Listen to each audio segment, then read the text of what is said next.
Okay, I'm in my bedroom today, so give me a second. Trying to mute it because my partner may have a meeting. So anyway, welcome people, welcome in. I just want to know, how do you morally justify using animals? I have some resources here. Oh, sorry, my screen is flipped. Let me flip that real quick.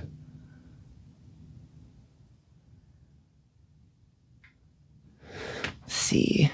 Yep. Okay, cool. So Dominion 2018, that's on YouTube. It's free. It is 2 hours long, but it shows you the standard practice of how humans use animals. And if you're going to continue to demand animals be born to just be used by you, you should know exactly what it is that you're demanding. And ask yourself, would you tolerate even your companions going through this system? Would you tolerate yourself going through this system? Right? And then Dairy is Scary is a 5-minute film, goes over, it's also on YouTube, goes over what's inherent in dairy. If you buy dairy from animals, this is what's required to happen. Cow, goat, doesn't matter. Same process, okay? 5 minutes also on YouTube. Nutritionfacts.org, also a great resource if you're curious where to start and you don't know how to feed yourself, you don't know how to make sure you get everything. I was in the same boat. Most people are. We're not really taught how to properly feed ourselves. We eat off of convenience, habit, sometimes tradition, right? So this is so you can arm yourself. You can actually know how to feed yourself, which is, liberating.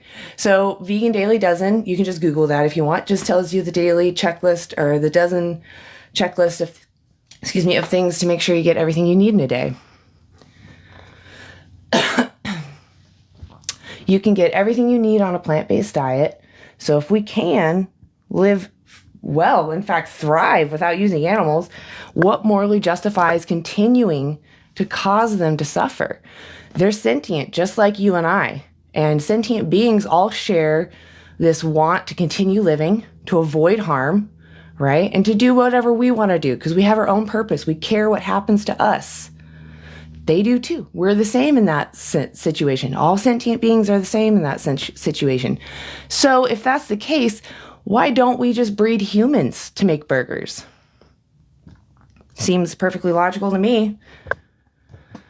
The humans we don't like, or maybe they're not the right size, they're not smart enough. Why not turn them into burgers and hot dogs, steaks, whatever? What about some human steak? What about dog steak? Plants do not feel. They're just, these little patterns that keep occurring in their environments. And if they keep surviving, that's great.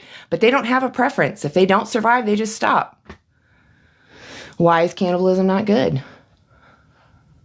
Oh, I see we have some takers.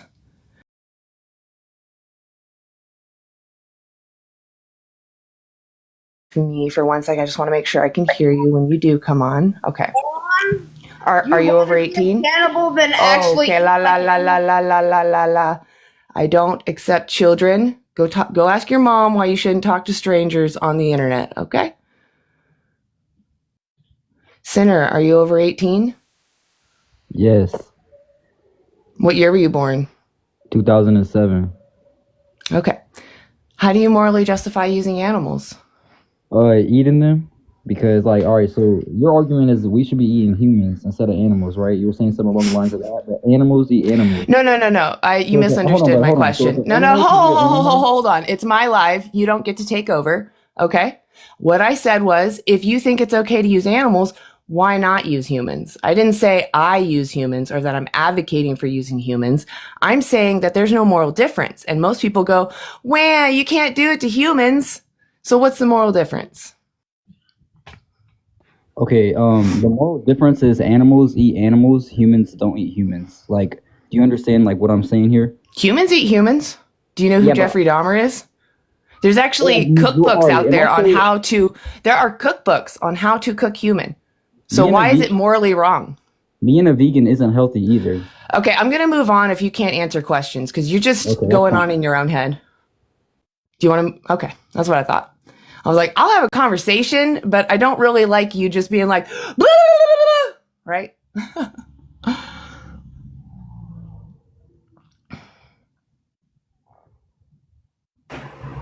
Degs, are you over 18? Yeah, I'm 50. I think I'm over 18. Okay, perfect. I am very grateful to talk to an adult. How do you morally justify using animals? Oh, because it's part of the food chain. Animals eat animals. Number one, plants are sentient. Okay, stop. Let's do one at a time. Shotgunning them, I can't go through them all right after you say it all. So let's do one at a time. I don't mind answering them all. Let's just do one at a time. So first one is animals eat animals, right? Yeah, and we are animals. Okay. All right, stop for a second. Okay. We are what we call moral agents, right? And then we have people that are not moral agents. Moral agents means I can weigh out what's right and wrong. Do you agree there are humans that cannot weigh out what's right and wrong? Well, you know, sentient green does put humans. Can you answer my question? What was your question? I mean, can you listen? You've been up here like 30 seconds. You're already distracted? You're delusional. Okay, well, you're clearly projecting. Guys, look, I know this topic gets you triggered. I get it. You want to taste, you want your num-nums. I'm talking about a sentient being that cannot consent to their treatment, and you're using their body for your pleasure without their consent.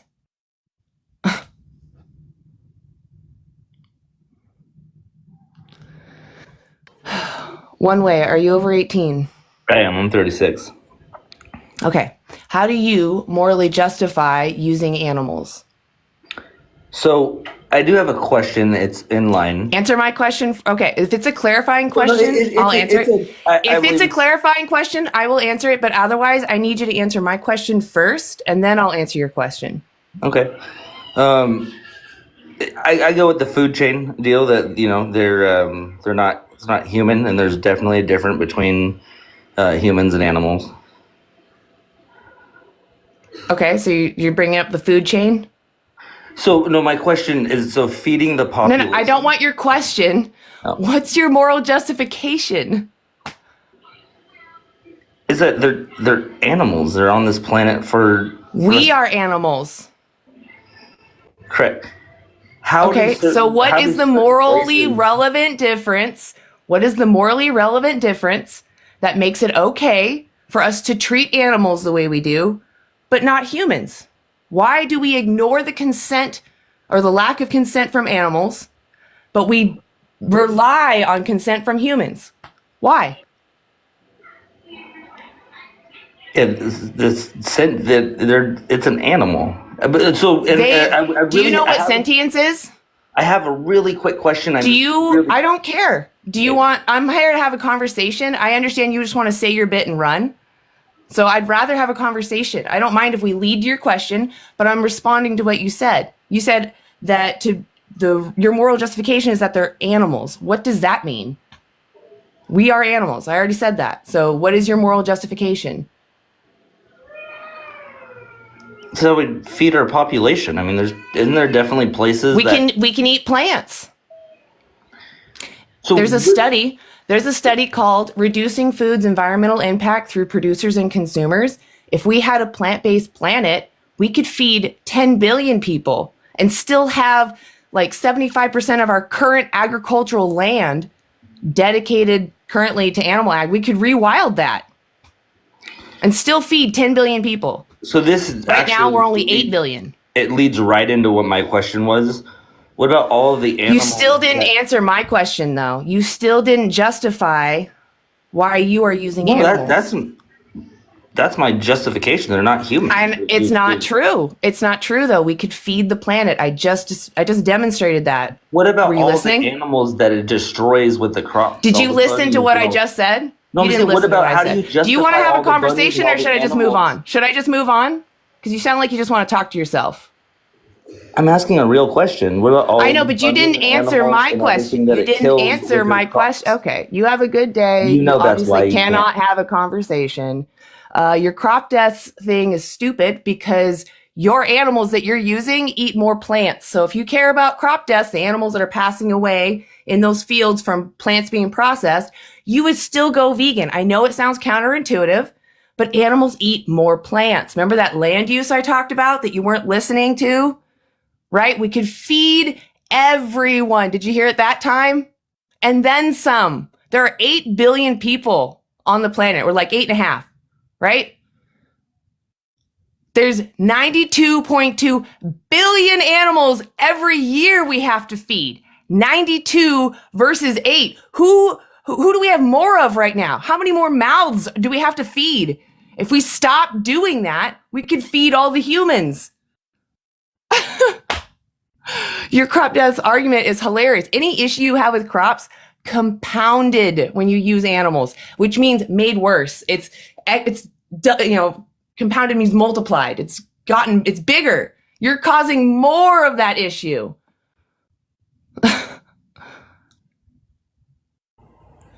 D3, are you over 18?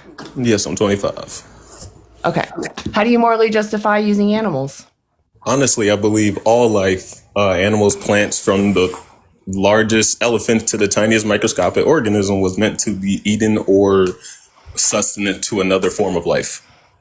So you think like accidentally stepping on like an ant is the same as demanding someone be born into existence so you can enslave them and unalive them and then lick their insides? It's the same thing? That's a different argument. Accidentally stepping on the ant versus demanding using it. I'm not using the ants. You're talking about, your moral justification is not logical. How? It's not logical. Because you just said, logic. Okay, listen. I said, tell me why you are using animals. And you tell me because I value all animals. No, I didn't. Plants, animals, I believe all life is supposed to be sustenance to another form of life. What are you eating? What do you eat? Do you eat animals?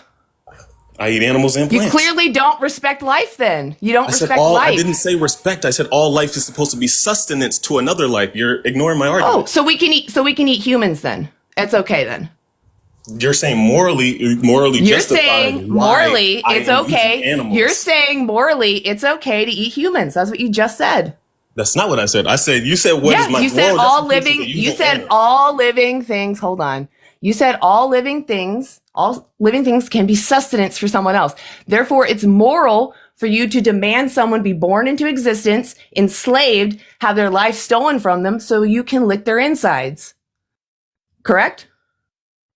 Is that what you just said? Words a bit, sorry. You're twisting my words. So can you actually answer my question? Yes. No. Can you answer my question? What morally justifies you using animals? Because I personally believe all life should be a form. That doesn't make sense. Why do you use animals? Why is it okay to use animals? Even plants. Why is it okay to use animals? All versions of life eat animals. Like we all eat animals. Oh my God, dude. You're being ridiculous. Plants are not sentient. You're ignoring my point. Do you know what sentience is? Do you know what sentience is? Do you know what sentience is? Yes. What is it? It's essentially, It's essentially consciousness. It's not consciousness exactly, but it's essentially consciousness. It's the ability to experience subjective feelings. Do you understand that animals are sentient? So are plants. They are not. Do you have evidence of this? Oh God, I'm gonna move on. Pull it up. Come on. Bye-bye. So, plants are not sentient. They don't have a brain or a central nervous system. You can look up this article, goes over the last 50 years of plant sentience studies, okay? Goes over the last 50 years. Did you get that? I feel like you guys can't hear me.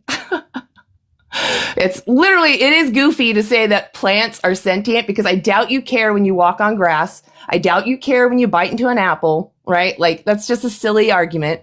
So they don't have a brain or central nervous system to express sentience. They don't make preferences. They're literally just little patterns reacting to stimuli. That is it. And if they happen to survive, they keep going. And if they don't, they stop. They have no preference. They have never developed any advantage to having sentience. That's why they don't move. That's why there's no advantage for them to feel suffering. And it's funny that you guys think this is scientific fact when you clearly haven't looked it up. You read some newspaper article. The article I want you to go look at is called Debunking a Myth, Plant Consciousness. Like I said, last 50 years of plant sentience studies. And they found plants are not sentient. They're just reacting to stimuli. Oh, big surprise.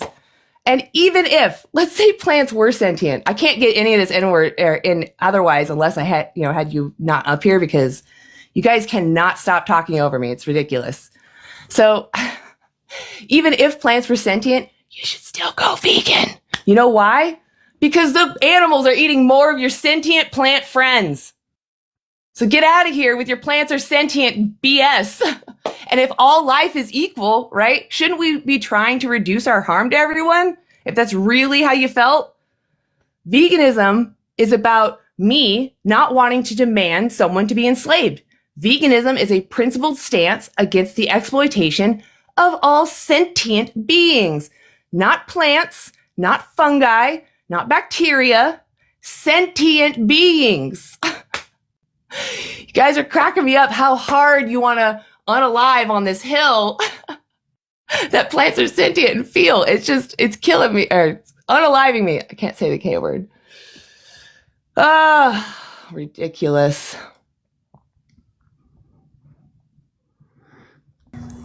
Peace, are you over 18? Yeah, I'm 24. Okay. How do you morally justify using animals? Yeah, my morals say that eating chicken is okay. I enjoy eating chicken. Do you understand what animals have to go through? Yeah, I've watched Dominion. Yeah, I know what they go through. Okay, tell me, how do they unalive a chicken? I mean, like the babies, they get eviscerated or minced, I believe. Okay, what about the adults? I don't know. Probably like. I thought you watched Dominion. Yeah, I did. Clearly you didn't. They had a huge section on the chickens. Yeah, I mean, I saw the baby chicks get like minced. I saw the pigs. So you saw some 5-minute video. You didn't watch Dominion. I watched most of it. I mean, it was a while that's what ago. I thought. You couldn't watch it all. Yeah, you should. So the chickens, what happens is they're in a big shed if they're free range, and if they're not, they're in tiny little cages. When they're collected, they're manhandled and thrown into boxes, like literally grabbed by the legs and tossed in there. A lot of times they get broken wings, or they get choked, or their legs get broken. I can imagine. On the way to the slaughter truck, this is their first time usually actually being outside, even free range. This is usually their first time being outside, is the trip to the slaughterhouse. Once they get to the slaughterhouse, they are manhandled again out of the box, grabbed by their legs, their wings, their head. They're flipped upside down, and their legs are tightly grasped by some metal shackles. So they're hung upside down, so their organs press on their lungs, so they can't really breathe. So they're trying to desperately get air in. They're dragged through an electrical bath. This is supposed to stun them. Many of them know to instinctually lift their head, so they miss the stunning process. Then they come up to these two blades that are spinning that pop their head off. We know that they have the same nociceptors, those are the nerve endings in your skin, that tell you when you're experiencing excruciating pain. They have the same nerve endings. So when they meet those two blades fully conscious, the way it feels to them is how it would feel to us. So once their head is popped off, then they're brought to boiling water to get the dirt and their feathers off. That makes sense. Sometimes they miss that double blade, so they're going to that boiling water fully conscious. Are you distracted? Yeah, I feel like he's not quite grasping, or purposely deciding not to grasp it. Like you're going along with this as if you're saying like, yeah, that's cool, that's okay, it's okay that all this happens. That makes sense. Are you like, do you agree that it's okay to use an animal in this way? In that way, no, but I do like to eat chicken. Okay, so you agree that it's not okay to do it, but you want to still eat their flesh. But you're saying that it shouldn't happen pepper that chicken way. For $7.99 at Safeway is fantastic. Yes. So are you okay with that process?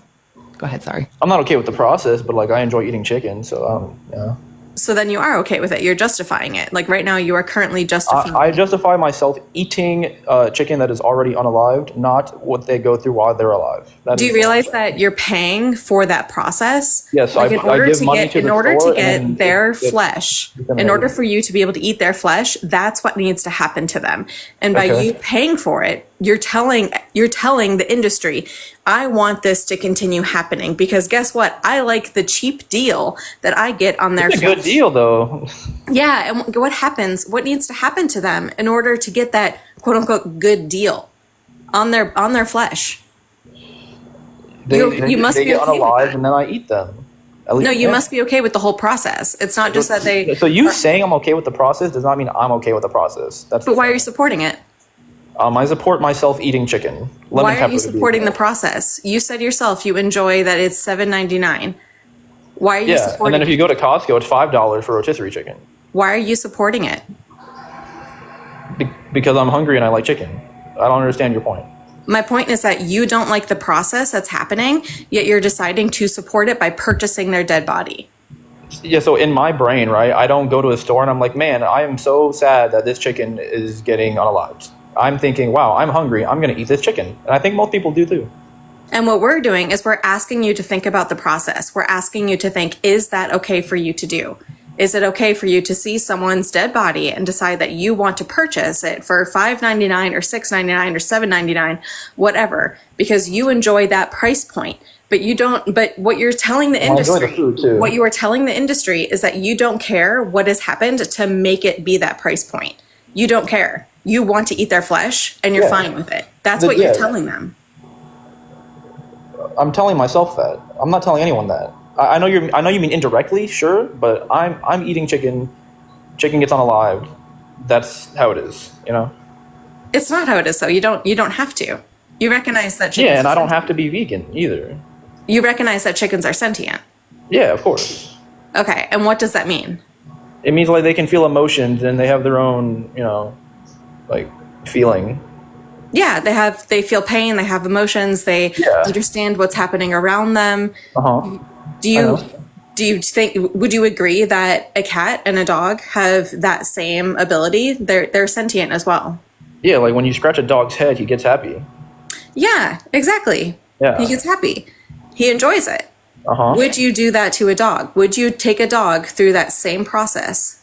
No. To get their body for $7? No. Why? Dog is man's best friend. That is why.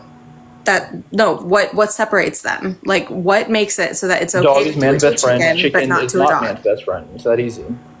No. What is the moral relevant difference? So I like, you understand that morals are not universal, right? We all have our own type of set of morals. Yeah, and I'm asking you to define yours. Yeah. Okay. Dog is man's best friend. I play fetch with dog. Chicken, I do not play fetch with. I put in my mouth and eat. So because you have decided in your head, that's not a moral relevant difference. Sure it is. It's not. That's your opinion. Could I ask a question? Go for it, yeah. Would it be okay if I went to like a shelter and I picked up, and I love puppies. So I go and get myself a puppy, right? Okay. I'm loving this puppy. As time goes on, this puppy gets bigger and turns into a dog. And I realize, you know what? I like them better as a puppy. So I take this dog out into the woods, and as they're playing around, pew them in the back of the head. I chop their head off, I cut them open, pull out all their innards, put them on the barbecue, and I get me a new puppy. Am I moral? In your eyes? In my eyes, no. You're a freaky little weirdo. Right on. Okay, so we do have some similar ground. Why is it immoral for me to do that? Because that is not the norm within society or as humans, obviously. Well, I'm not part of your culture. I'm part of a different culture. Sure. Is it moral now? You are an anomaly. From your perspective? From your perspective, I'm in a different culture, right? This is what we do. From your perspective, am I moral? Again, me, no. Right. Why? Is it because you care about that dog suffering? Yeah, I don't want to see a dog have that happen to it, yeah. I agree. It's not fair to the dog, right? Unnecessary harm to anyone who can suffer, that's immoral. Well, to the dog, sure. I'm going to eat chicken, though. To anybody who you don't care about someone else's ability to suffer? I care about my ability to suffer, and I care about the dog who is my pet. Okay, let's go to you. So you care about your ability to suffer. Should I respect your ability to suffer? You don't have to. Respect is earned, not given. Sure, that's not what I asked, though. Would you prefer, let me be clear, would you prefer me to not harm you? I'm coming at you with a sharp object for my entertainment, maybe some taste pleasure, coming at you. Are you going to try to stop me, or are you going to be like, well, she's coming at me, I might as well let her? No, that's an illogical argument. Right, you're going to try to stop me, right? Well, I'm not going to try to, I will, yes. Okay, whatever you think you're capable of, that's great. You should absolutely defend yourself. Obviously. So you do agree that I should not attack you, right? Why would you stop me if you didn't feel that way? Right. So do you feel like you need to have this deep conversation with everyone, or should we just respect each other? I would say we are. Do I have to have a deep conversation with my neighbor to know to not go slap him? To know his preferences? Or should I know that as sentient beings, we all want to avoid harm, so there's no moral justification for me to go slap him for my entertainment? Intent to violence or enacting violence upon another human being is against the law. Should I, if I want respect, shouldn't I give that same respect to my neighbor? Yeah, you give what you get. Right, exactly. So I care about my neighbor's capacity to suffer. I don't necessarily care about my neighbor, though, right? I don't care who they are. Course, obviously. We're totally different people, totally different cognitions, totally different intelligence, right? We're totally different, but we have similarities that matter. The capacity to suffer and the ability to have a subjective experience. My neighbor could be even in a coma, right? If he's still there, it would be immoral for me to use him because he's still having a subjective experience, right? If I were him, whatever I want. Maybe I want his hair. Maybe I use his poop for fertilizer. Maybe I sell his body. Are you going to reach into him while he's in a coma and take his feces? Okay, can you hush for a second? Can you actually, are you able to have a conversation, or are you like this cowardly? No, you're a coward. You're a coward. Incorrect. And you cannot answer things. Coward. You are a coward. You know why? Because you're dodging things that are showing you the way. You recognize what I'm saying. The only thing that matters is the ability to suffer and having a subjective experience. And you're like, oh, this makes me uncomfortable. I have to dodge. Oh, but humans. Oh, it is ridiculous. I mean, basically every single point he would have some sort of like, well, but this, you have to respect this or that, or, or I would fight them off. And it's like, that's not the question that was asked. Right. Like that's literally it cracks me up. It cracks me up when I do ask people about their own autonomy. And I'm like, do you think it's right? And they're like, I would stop you. Okay, well, you answered my question, whether or not you thought you did. You would stop me. You think it's wrong. Like, I know you think that you're smart being like, no, I would stop you. Like, ego much? It's like, yeah, exactly. Somebody could. So you think it's wrong. Okay. So let's apply that to other animals. Yeah. Exactly. If you were being oppressed, wouldn't you want your oppressors to recognize they don't need to use you anymore? Stop using you? If anything, start advocating for you? Yeah, you'd want the oppression to stop as soon as possible. You'd want the exploitation to stop as soon as possible. Appreciate you being up here, Freesia. I didn't say hello. How are you? I'm good. How are you? I'm all right. These first few guests got me really riled up. So I'm going to bring it down a notch. But man, plant sentience one after another, and then I don't care, basically. I mean, that's what it is people like to go to plant sentience. And it's like, okay, let's put that to the test. So when you're cutting a carrot in half or you're trimming a limb off of a tree, do you feel the same as if you were to cut the leg off of a cat or, like take the leg off of a dog? Oh no. Why? Because sentience. Like it's not the same thing. It's so clear. Like if you saw someone kicking a tree, no big deal. Who cares, right? You saw someone kicking an animal, that's a big deal. That's a red flag. What is going on? Right? Actually, can you hold on 1 second? Yeah. Like if I'm going to grab my water real quick. Oh, no. What was that? I can hear you. I can hear you. I'm going to get my water, but I can still hear you. Yeah. Yeah, if you see someone kicking a tree, you'd be like, oh, they got some issues they need to work out. Guarantee that everyone in this chat right now would see that someone kicking a dog is wrong, and that would be very upsetting for them to see. Whereas someone kicking a tree, they'd probably be like, yeah, no big deal. Like, that person's going through something. Yeah, exactly. Like, that person's just mad. But versus someone kicking him, like, that person's mad. Yeah, or like, what? Crazy. Like, what are they doing? Why are they taking this out on this other being who didn't do anything? An innocent wrong? being. Yeah, exactly. An Like, innocent being. Yeah. All right, let's bring up another person. You? I can't really see your name because it's cursive, and I have a bunch of bright lights in my eyes, so I'll just call you you. Is that okay? Yeah, that's good.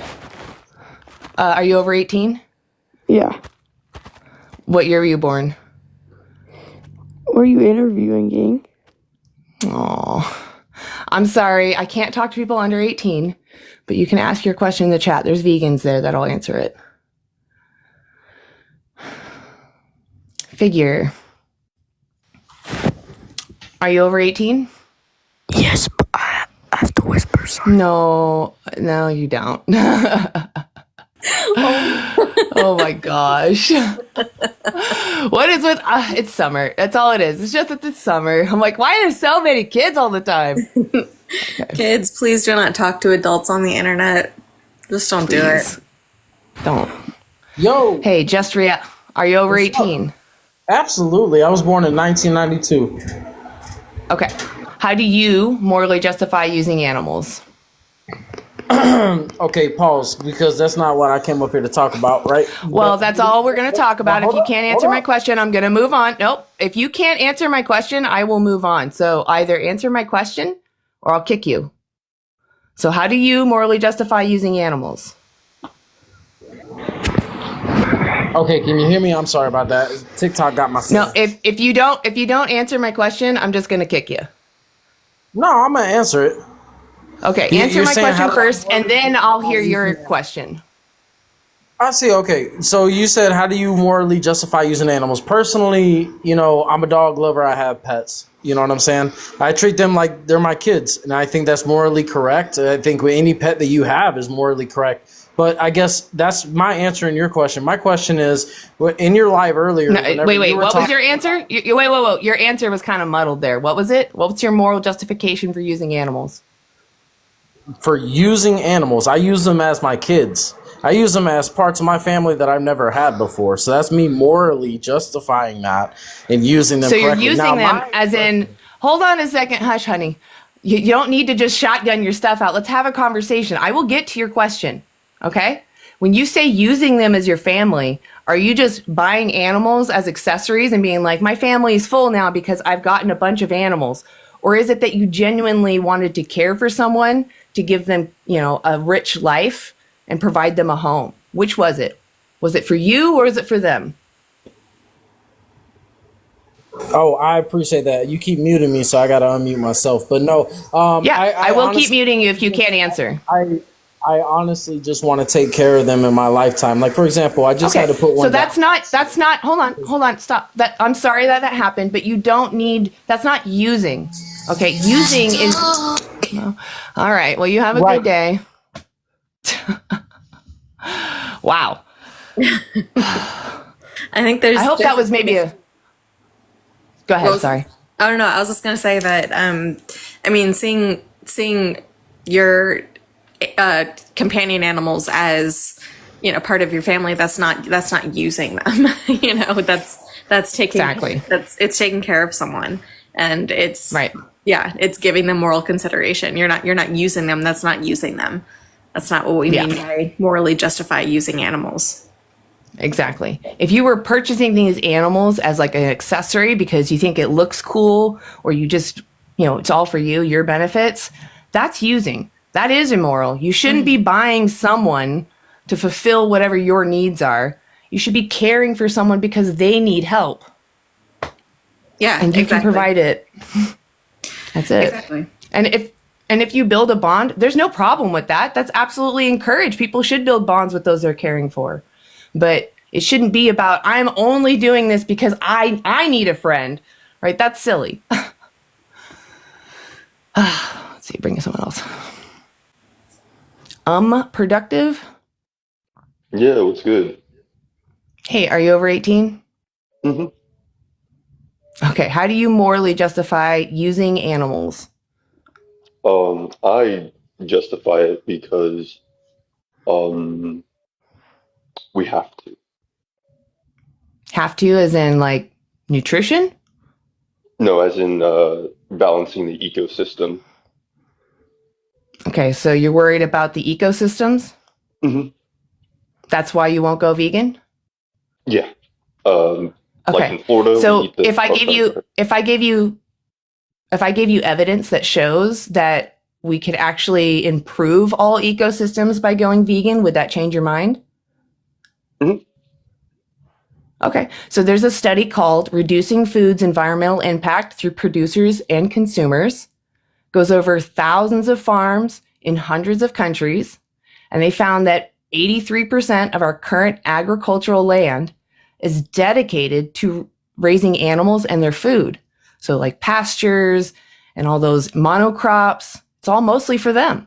And if we got rid of animal agriculture, we could thrive, our population and then some, on a third to a quarter of our current ag land and let the rest rewild, which would be a carbon sink.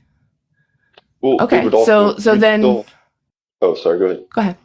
No, please, go ahead. We still have to do a lot of trimming and cutting through that invasiveness because a lot of the rewilding is going to overpopulate certain demographics of species and animals. Not only that, will it push native... Oh, go ahead, sorry. We just, nature has its own ebbs and flows. We don't necessarily need to be a part of that, right? It could just naturally rewild however it naturally rewilds, like just us not touching it, right? But we've already done the animals. The problem. We can't. So what's the issue with them overpopulating? So just like the snakes in the Florida Everglades, the problem is that they take away the natural diversity of the ecosystem, which devastates. Do you understand how much land I'm talking about, though? Like, I understand you're talking about specific invasive species. So the land equivalency that I'm talking about what we don't need to use anymore. The reason why animals are coming into human areas is because of animal agriculture. It takes up so much space. Those animals are just trying to exist. We call it overpopulation just because they start to interact with us. They're not overpopulated. We are overpopulated, if anything. So what we can do is eliminate animal agriculture and give land back to them.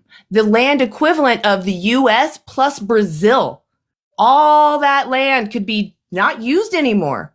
And those animals could just procreate there. Yeah. And if they overpopulate, nature has its own ebbs and flows, right? If they overpopulate, they starve and their numbers drop. There's a natural flow to how nature, we don't need to interact with nature all the time. In fact, every time we do, we kind of mess it up. So if anything, we should just hands free and let it just figure itself out. Yeah, but then how do we survive within that? I just told you, we can feed the population on a third to a quarter of our current agricultural land. Gardens. Even right now, we could just appropriate most backyards into gardens that could feed. It doesn't matter. We could still have large farms that produce human food, but it would just not be, we wouldn't need all that land. We could feed 10 billion people and then some. No. And then you're making up this weird scenario that animals will overpopulate, but you don't understand that nature takes care of itself. We overpopulate, they overpopulate vermin. What does overpopulation mean? What does overpopulation mean? In my terms of overpopulation would be in a set group or square kilometer, wherever you want to say, in a specific region, there is an overabundance of a particular diversity of either animals. Why does it matter? Why does it matter to you? Well, if there's too many boars in Texas, which is a problem, if there's too many boars, where do the boars come from? The wild. They come from animal agriculture. They were released there. They're not native. So again, animal agriculture is the culprit for this problem. And yeah, Again, humans should and clean if we that don't up. stop right So now, what we could do is we could capture them and move them somewhere else. We could which give them would then birth control. hurt some other ecosystem. That's the problem that we're dealing with. It's not the fact that. So okay, let me steel man you. Let's say that being vegan is actually bad for the environment, right? Overpopulation. Oh, right. Oh my God. Does that give you the justification then to demand more animals be born into existence that have to be fed on monocrops that are now causing humans to starve? Is that what the alternative is better? That's better? Demanding someone be born into existence for you to use to lick their insides? Well, because you said there was no vegan option, then yeah, that I didn't say that. Or I thought you said that was the bad thing. You said that would be the bad thing. We wouldn't do that one. I'm saying your alternative. Okay. You're saying you're using animals, right? We're talking about your justification.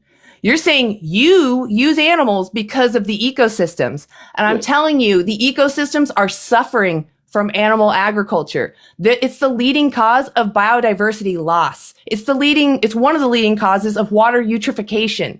Okay. So all issues with crops compounded when you use animals. So then why are you still using animals? Because we have to. But we don't have to. You can thrive off plants and fungi. You don't need to use animals. That's what I'm saying. No, yeah, I understand what you're saying, right? I don't think you do because you're not vegan yet. Like what morally justifies? I don't care about the environment. Okay. It goes inherent rights of a sentient being, then the environment. Okay. So what morally justifies enslaving someone for your taste pleasure when you can just eat something else? Well, I mean, what else is there to eat?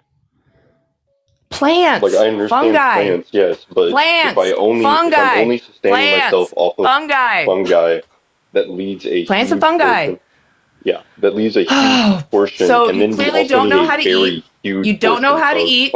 You clearly don't know how to eat. So go look up vegan Dailey Dozen. No, I meant so let's say a bodybuilder. You can feed yourself a fully nutritious. Do you understand? Go ahead, Freesia. No, okay, so there are vegan bodybuilders. There's plenty of vegan options. You can absolutely be a vegan bodybuilder. There are vegan bodybuilders out there.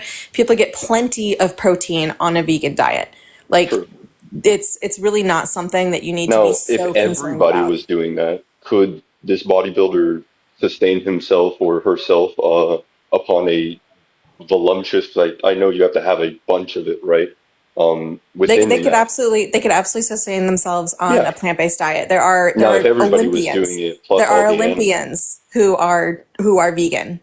There are plenty of vegan athletes out there, all of that. But the point is that you came up here, you brought up the environment, right? You said that you weren't vegan because of the environment, which I don't really understand how that makes sense. I mean, if we're talking about humans, we have a responsibility.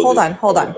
So we're talking about 92 billion land animals who are being unalived every single year. And we're talking about over 3 trillion marine life. So when we're talking about environmental hazards and things that are happening to the environment, animal agriculture is the leading cause of desertification, of deforestation, ocean dead zones, land degradation. When we're talking about the oceans, we're completely destroying the oceans because of animal agriculture, because people are demanding to eat their flesh, to eat the flesh of these animals.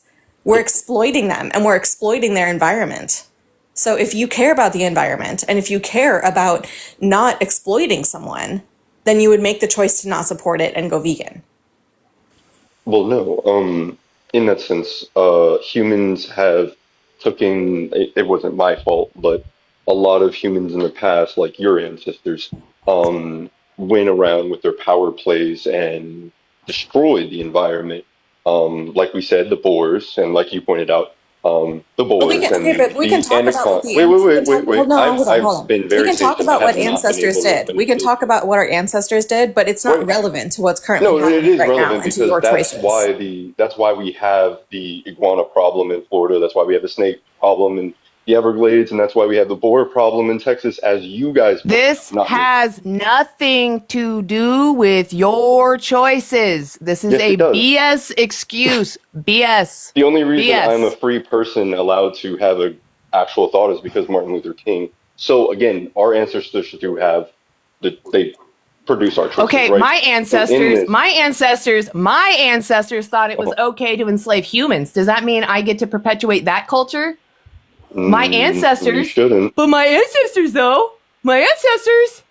I didn't say my ancestors. That means I get to do it. Finish. That's the problem. Oh, anyway, go ahead and finish. Go ahead and clarify. That makes it so that you can do what your ancestors do, but not what my ancestors do. Yeah, when these people were living on Earth before me, they made very bad decisions, right? Okay, well, why don't you make better choices? Why don't you make better choices? That's what I do. Can I chime in? You don't, though. Finish. Yeah. Because I feel like a lot of your argument is hinging on quote unquote overpopulation and like invasiveness. Like I've heard that like quite a bit throughout the theme. I wanted to know, are you currently familiar with the current biomass of mammals, like between wild and domestic? Sure. You are. Can you give me that statistic? Yeah. Have you ever heard of Jubilee? Oh, okay. So can you answer the question? Yeah. Yep. What's that statistic? Statistic of what? Sorry, I wasn't listening. The current biomass of mammals right now. The current biomass of mammals? Yeah, like how it's, separated. Like domestic versus wild. No, I don't have like a clear statistic right now, no. But okay, cool. I get what you're saying, right? Yeah, so the current ratio is 94 to 4%, right? Can you guess which of that belongs to wild animals or wild mammals? I mean, 4%, right? I mean, so that's 96, because of course it is, because we farm animals. Yeah, so 96% of the biomass of mammals is humans and livestock, right? The majority of it being livestock. And that number is like the 4% is shrinking, like yearly. It's getting smaller because of our increased demand for animals. So you're concerned about these like overabundant and overpopulation issues, but you're perpetuating a system that is essentially like eliminating wildlife because of your own actions, right? So you're taking the place of these overabundant or overpopulated species and having the same effect on the ecosystem and wildlife that you're claiming to have an issue with. No, I'm taking the place of the predator. No, you're perpetuating a system that contributes to it. No, I'm perpetuating the circle of life that I was born into with front. No, you're perpetuating a system. You're perpetuating a system. This guy thinks he's Lion King. Okay, all right. Like, I mean, seriously, like. No, seriously. Let's look at biology. Seriously. Okay, biology. Shoot, go for it. You want to bring up science, right? Let's actually look at it. Let's look at biology. Come on, let's go. So when we're talking about biology, how much plant matter does one human need in a day to facilitate? Here, I actually have a study. I came up here to read a study for you specifically regarding this, actually, ironically. Awesome. All right, so this is published to PubMed. It's called High Protein Plant-Based Diet versus a Protein-Matched Omnivorous Diet to Support Resistance Training Adaptations, a comparison between habitual vegans and omnivore. And the conclusion was a high-protein diet exclusively plant-based diet is not different than a protein-matched mixed diet in supporting muscle strength and mass accrual, suggesting that protein sources does not affect resistance training-induced adaptations in untrained young men. And that said matched, right? Very true. You can intake the vegans similar have to do high protein to even match omnivores, for sure. You're very right. Can you repeat that? Can you repeat that, please? Vegans have to have a high protein diet of veganism to match even a low term. You're very right. a normal term. No. That's not now, what that data concluded. You're just making something up at this point, dude. And You're just making something up at this point. Unproductive. Your name is good. I just muted him. It's okay. I just read the data to you, and you're at.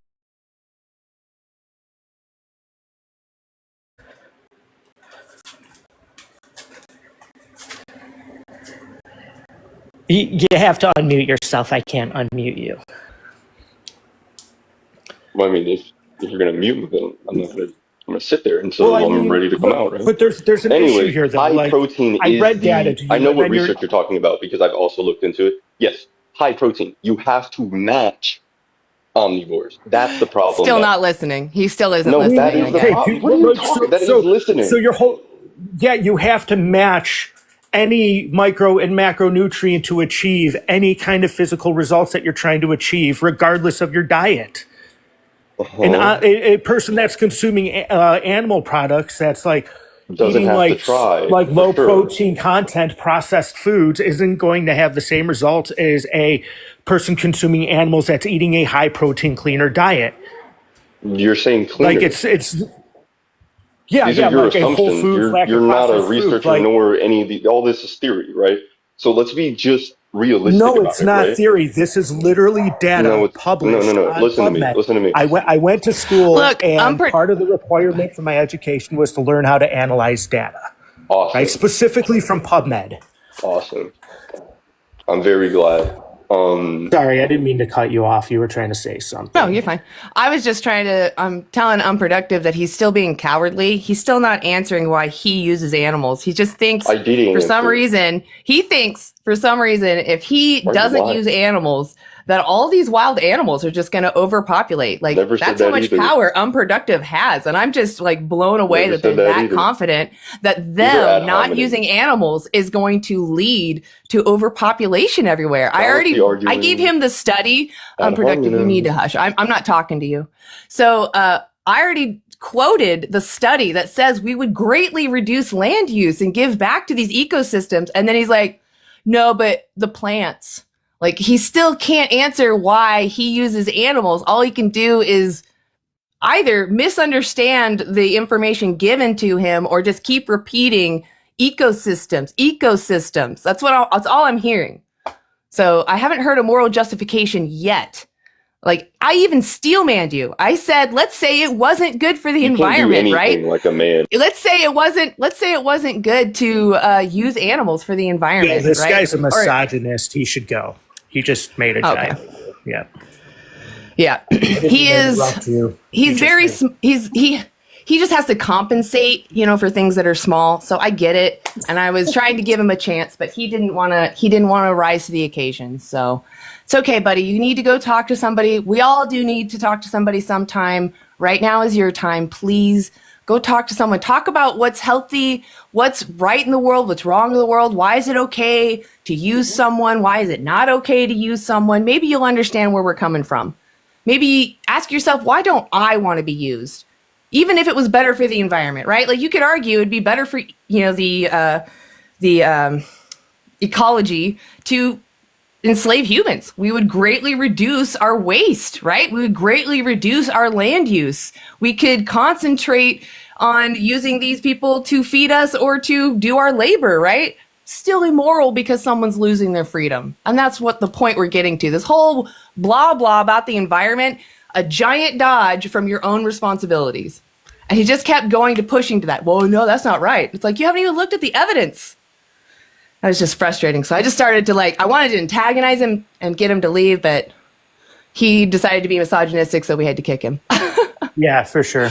Yeah, I just came up to read that study, but if you want me to stay up, I can hang out. It doesn't matter. Yeah, if you like. Yeah, I would love to have you up here. But, I mean, if you guys feel like you want to leave, don't feel pressured to stay either. So I just like having you guys up here. I don't want to be up here and, be interfering with the live if I am. I just wanted to do it. No, it doesn't interfere. I mean, it doesn't interfere. Like, if I feel interfered with, I'll speak up. So I like having you guys up here. You could just drop me too if you feel interfered. Yeah, nope. I like having you guys up here. So you guys drop whenever you feel like you want to. Yeah, I always tell And if I everybody don't, to. Oh, sorry. I was gonna say I always tell everybody to, like, if I'm talking, if something to say, just mute me. I won't be offended. okay. Well, and honestly, I don't mind if you guys speak over me too. And we've already kind of worked out a good system on that anyway. Like, if I want to continue, I'll just tell you. And it seems like we're doing pretty well so far. So, all right, Figgy, are you over 18? Yes. Okay. How do you morally justify using animals? Because I can. Just because you can? So might makes right?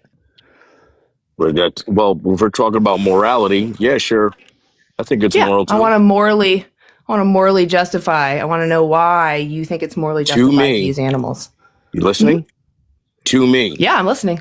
Just the fact that I can justifies it. End of story. Okay, so go ahead. That was Go it. ahead, Ozark. Does might make right? Is that what I just want to make sure we're on the same page. Might makes right. I don't know. Does it? I'm asking you. I didn't say that. That's not the words that I used. So I don't know. Does it? Just because you can means you should. I mean, you said morally. I mean, where are these morals coming from? Who's setting the standards for what's moral and what's not? Okay, do you make decisions based on what you believe are right and wrong every day? Sometimes. Sometimes, okay, but you do at some point, right? Sometimes. Are you here to actually engage? Or are you just here to waste time? I eat meat. And there's like, if you're asking me morally, what morals are you coming from to tell me what's moral and what's not? No, you're just fuck are you guys? You're just deflecting from your own personal accountability. Well, morals are subjective. Well, I'm also a hunter, so I eat what I kill. So, a lot of people I enjoy it. Is that There's all you nothing eat? better than watching your like, target drop when you hit it. Is that all you eat? Whoa. Hold on. I use big rounds to make sure that they're going quickly. Did you just say that there's nothing better? There's nothing better than watching your target, meaning another living being who does not want to have their life ended. You're saying that there's nothing better than watching them fall, having their life be taken from them and knowing that you took their life. You're saying there's nothing better than that? That's terrifying.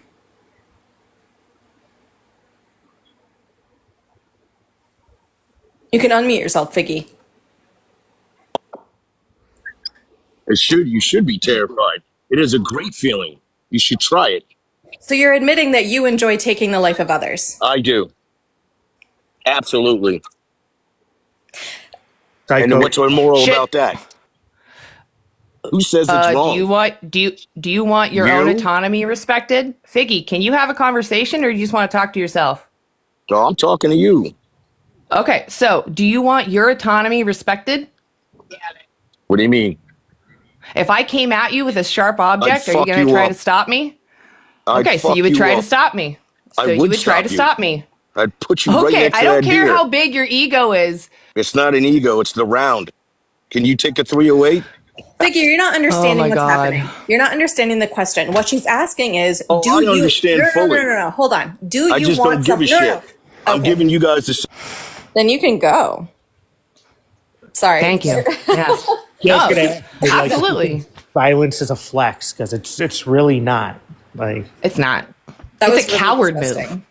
Oh, for sure. Really disgusting. Oh, but the size of my round, like what a stupid person. Sorry. Again, compensating. Nope. Again, compensating. Right? Like they're cowardly. They have to compensate because they don't understand why they do things. They're running into this wall of, oh my God, I've never thought about this before. So then they have to get defensive because now they feel stupid and they have to make up for it. And I get it. I've been there. You know what? I'm one of those people that gets mad when I'm wrong, but I still learn from it, right? I'm going to try to do better. So hopefully maybe some of these people that are really frustrating are going to be embarrassed to go look things up. Like right now they're just dealing with their ego and maybe they've actually absorbed some things. Because that's how it was for me. I was kind of a jackass to people when they brought me new information. And then I would genuinely go look it up because I didn't like being wrong. And when I found out the truth, that's when I was like, oh my God. People need to know this. This is crazy. Like, how can people be supporting this? It's because they don't honestly know. No, I mean, what I found so disturbing about about that guy was that he literally was saying that he enjoys taking the life of someone else. That's one of his joys in life. You know, and that there's nothing like it. And if anyone were to come towards him and try to take away his autonomy, he clearly wouldn't like it, because he said he would put a round in him. And like, so okay, so you don't want someone taking your autonomy. You don't want someone taking your life away, but you're more than happy. You actually find great joy in taking the life away from someone else. That's really disturbing. Like that, like there's no way around it. That's disturbing. They're not recognizing, or at least they're demeaning, that animals can feel. They're having subjective experiences just like them, right? That's the only way an oppressor can get through that, is by saying they don't suffer, they don't feel, therefore it's okay, I do whatever I want, or what I want matters more than what experiences they have. That doesn't matter as much to them as what I want to do. That matters more to me. Like, that doesn't matter. They care what happens to them. That's all. Just like you care what happens to you. Therefore, if you want respect, you should give that respect to all beings who have that same capacity to be able to have their own subjective experience, the capacity to suffer. That should be respected, just like how you demand it to be respected. There's no moral difference. That's what we're saying. Yeah, I honestly believe that anybody that like really pushes that hard on enjoying like taking the life of another just shouldn't even like have the platform to. That's true. I'll just drop them from now on. I do feel like it's just them trying to flex, but you're absolutely right. And it's gross. I don't want to platform somebody like that, because it makes it sound like we're on a legitimate argument. It's just not worth it, because you can't reason with somebody that's morally bankrupt. Yeah, that's true. We want to talk to people that are genuine. I've said this before. It's like we're mining, right? And we're coming across all these dirt clods, and I'm looking for diamonds. People that are open-minded, that actually are going to answer honestly. It's like, that was another dirt clod. Let's find the diamonds. We only need something like 3% of the population, right? Like a solid 3% of the population to make change. I'm pretty sure it's how every rights movement has been. So. I wonder how much social media influences that, though. I don't know if it would make it like more or less. That's true. That I've pondered recently, because there's so much misinformation out there that combats, like, you know. So it's like, that's a really good point. This is like the first time with technology. Yeah. I mean, like during like, no, I agree. That's like a good the point. Revolutionary War or like abolition, it was a small percent of the population, but the influence. Maybe like, it needs a little more. Yeah, I was gonna say the influence was probably a lot harder when like they would like do community outreach, because there wasn't an abundance of conflicting propaganda. So who knows? True. Well, let's aim for 10%. Let's see what that does. Actually, let's aim for 100 and we'll see what we get. Because always aim for the moon. You'll always land among the stars. All right. El Manuel. Are you over 18? No, you're not loaded in yet. Sorry. Are you over 18? He is a vegan. Howdy. Oh, hi. I don't know if I'm friends with you. Vegan? Oh, so you're vegan? Oh, what's up, guys? Yeah, just wanted to hop on for a little bit. Just supporting the stream. Love seeing you guys on here all the time, especially you and Freesia. You guys knock it out all the time.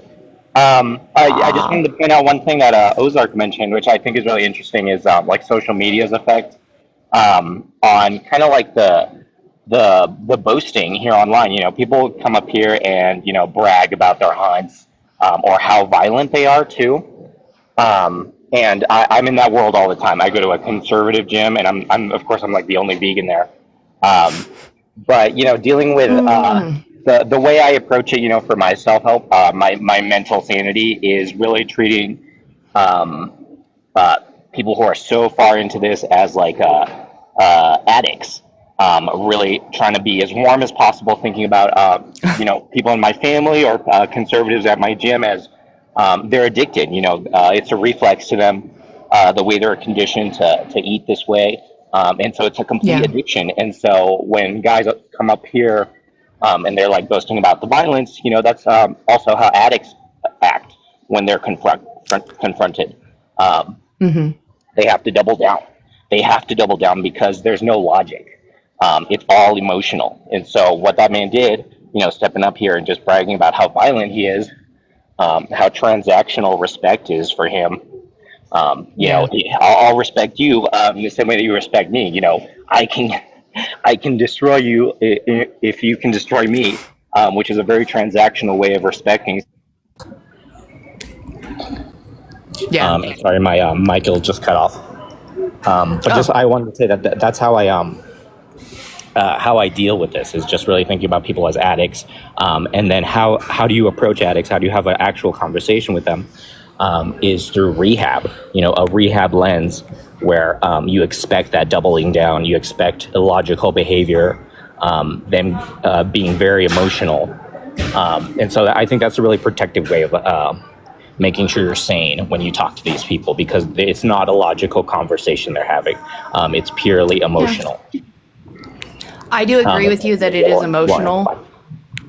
I do think that they are coming from an emotional spot. And actually, often I've said this in the past before too, a lot of people haven't thought about how we use animals since they were kids, right? Because that's when we were first taught that it's okay to use someone without their consent, because we were forced to eat animals or told to eat animals and that it was normal. So a lot of people haven't had this conflicting thought since they were children. And a lot of times they'll respond from that same mental capacity because that's where they left off.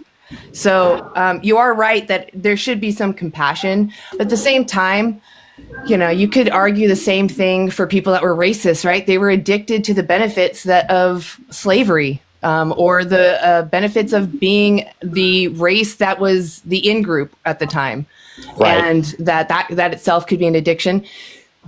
Personally, I don't think you necessarily need to always be nice to the racists, right? Like sometimes they need to be shooken. And there's all sorts of outreachers out there. There's compassionate, sweet, kind, open outreachers. There's people that are more in the middle, just blunt, straightforward, don't really care about padding it, but they're, not angry at you. And there's some vegans who are watching footage maybe, and they feel more fire because they're upset of the violence that they're watching. And you're going to see that come out when they're talking to somebody who's being disingenuous. So I think that it's good we have as many activists as possible. So if I maybe piss off somebody in a weird way and they're going to go harm more animals, maybe somebody else can reach out to them. But that requires more vegans to be active. Could I ask you a question too? Please, One thing that's been helpful for me for learning and just trying to get people like the Overton window to come towards our side is, like I said, like rehab behavior and learning. How do you bring back people from other addictions, like cigarettes, like vaping? Sure, like racism is also an addiction too. How do you bring people over from the way they're conditioned towards a rehab model? What I was saying, I'm just saying it's not a one size fits all. I absolutely see value in what you're saying. I'm just saying that maybe I'm not advocating what you think is perfect, but this is just, I'm advocating the way I would want to be advocated for. Exactly. Right. But like I said, if you're up here on this panel and let's say I'm really grilling into somebody, but you feel like this person would be better reached with a gentler touch, I wouldn't mind that you step in and be like, hey, you know what? This is, I wouldn't put down the outreacher, but be like, reach out to the person. Hey, like, is this maybe the issue? Or you're like, I don't mind if you speak over me to try to save the situation in that kind of case. But this is just who I am. I do try to improve, and I am genuine with people that are genuine. I'm usually open and nice to those people, but I will spank people that are being disingenuous. Right. And for rehab and drug too, tough love is really important too. You have to confront people about their addictions. You have to, sometimes people aren't even aware of their addictions, right? Like this chat is just full of justification, doubling down. It's the difference is though, someone addicted on a substance, right, isn't necessarily directly harming someone. So that's why I have a little more fire in it. It's like, right now, you're taking someone's life and freedom. There's more urgency. The urgency. Exactly. Right. Yeah. Nice. Yeah, absolutely. Good point. But I appreciate, do you want to?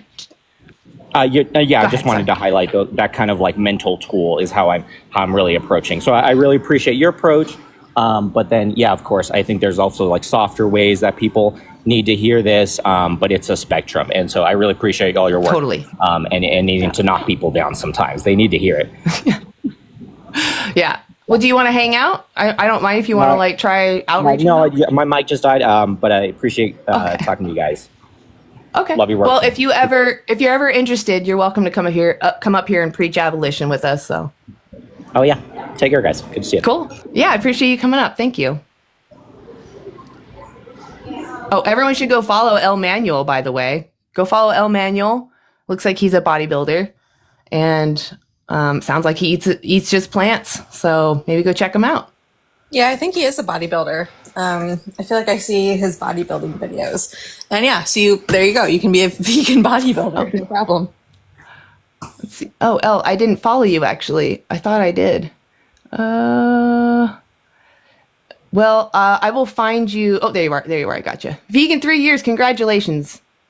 I want to make sure, though, that Oh. How come I can't? Weird. How do I go to him? Oh, here we go. Oh, I am following you. Okay, good. I thought it said I wasn't following you. Okay, just want to make sure. Sorry for the delay, guys. Yeah, I love having vegans up here. I don't mind vegans giving me some advice on how to do outreach. I will probably not really take it. I'll like hold it in mind, if it's genuine. I do appreciate it. Most of the time, I just want other vegans to get out there. It's like, if you can do it better, please, let's do it. All right. Stop believing the MSM. Hi. Hey, are you over 18? Oops. Yeah. Serious Okay, question right on. about the morality of eating meat. What about people? Oh, for like you. Inuits For you. or- I want to know specifically, how do you morally justify using animals for your own choices? I don't eat meat, but I was okay. thinking, what about the do you drink people milk that- or eggs? I eat eggs, yeah. I don't drink milk. Okay. So what morally justifies using chickens for eggs? It's probably not moral, but anyways, what about like the Okay, Inuits? so or why do you people keep in doing Africa it? countries? Are that you don't in have those access countries? to Is that plant- you? No. Are you part of those? Okay, well then I'm not going to answer it because you're not part of those communities and they're not at the table. So I have to make a generalized assumption about what they're doing, and they can't be here to defend themselves. So really, it's kind of But gross if to they use were, them. what would your no, They're defense not be here. to them? They're not here. Don't They're not token here. as another group to Well, justify I'll talk your for them. animals. We've got no plants. No, to you eat. can't We speak have for to them. eat. We're done. I don't appreciate someone of another culture speaking for someone else. That's gross, dude. Did they nominate you to be their voice? Nasty. You're going to use them to justify your choices. You're not even part of their group. And you're like, I know everything about them, except for you don't, because you're not part of those groups. Gross. No, it's really not okay, and that actually makes me it annoys me so much because it's really infuriating that someone who's not a part of a marginalized group would be using that group to justify their own animal use. Like, that's not okay. Do not speak for someone else like that. Like, no. I can answer this. No culture justifies using someone without their consent. No culture. If you're in a survival situation, that's one thing, right? If I'm in survival situation, it could be understandable that I would unalive a human baby and eat them to survive, right? That would be understandable, but it's not moral, right? I can't go into the world once I'm in abundance and be like, I want to order baby bacon because at some point I was on a deserted island and had to eat a baby, right? That doesn't make sense. Survival is one thing.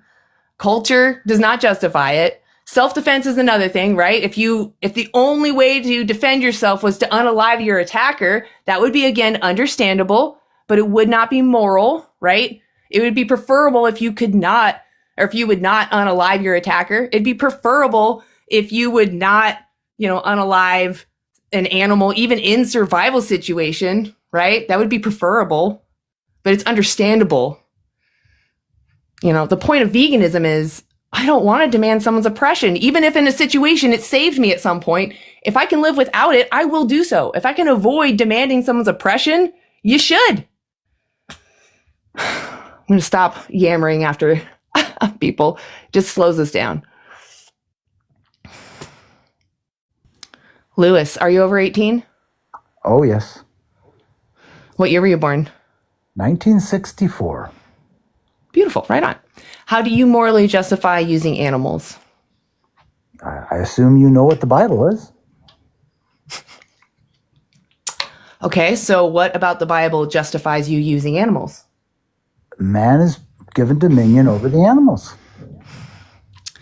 Okay, so if I, as a vegan, wanted to join your religion, could I do that as a vegan? Yes. I have no problem with you. So it's not. I have no problem. That's fine. With you. Okay, Lewis, I don't think you have a problem. I'm asking if I could be a part of your religion, not your friend. Can I be a part of your religion and a vegan? Okay, so it doesn't require that you use animals, right? It is given to us. It is a choice. But it doesn't require you to use animals, right? Not per se, no. Right. I could join your religion as a vegan, someone who strictly opposes using animals. I could still be a part of your religion. Yes. Okay. So therefore, you could also be vegan. You don't need to use animals to still have your religion.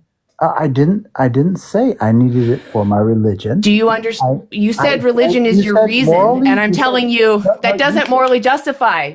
The government also. Lewis. No, it does not. It does not. Yes, morality comes from us, Lewis. If morality Hold on a comes from second. human beings, then it is simply a case of might makes right, and that's not right. Lewis, I agree. Might makes right is not right. I agree because I care about what happens to me, just like you care what happens to you. Correct? True. Right. Animals care what happens to them. Do you know what sentience is? Yes. Do you understand that animals and humans are sentient? I would disagree that animals have the same capability as we do. So you don't know what sentience is then? Awareness of one's existence. No, that's consciousness. Sentience is the ability to experience subjective feelings like joy, suffering, pain, okay? Weighing out situations and making preferences. Joy I have that's sentience. With on animals.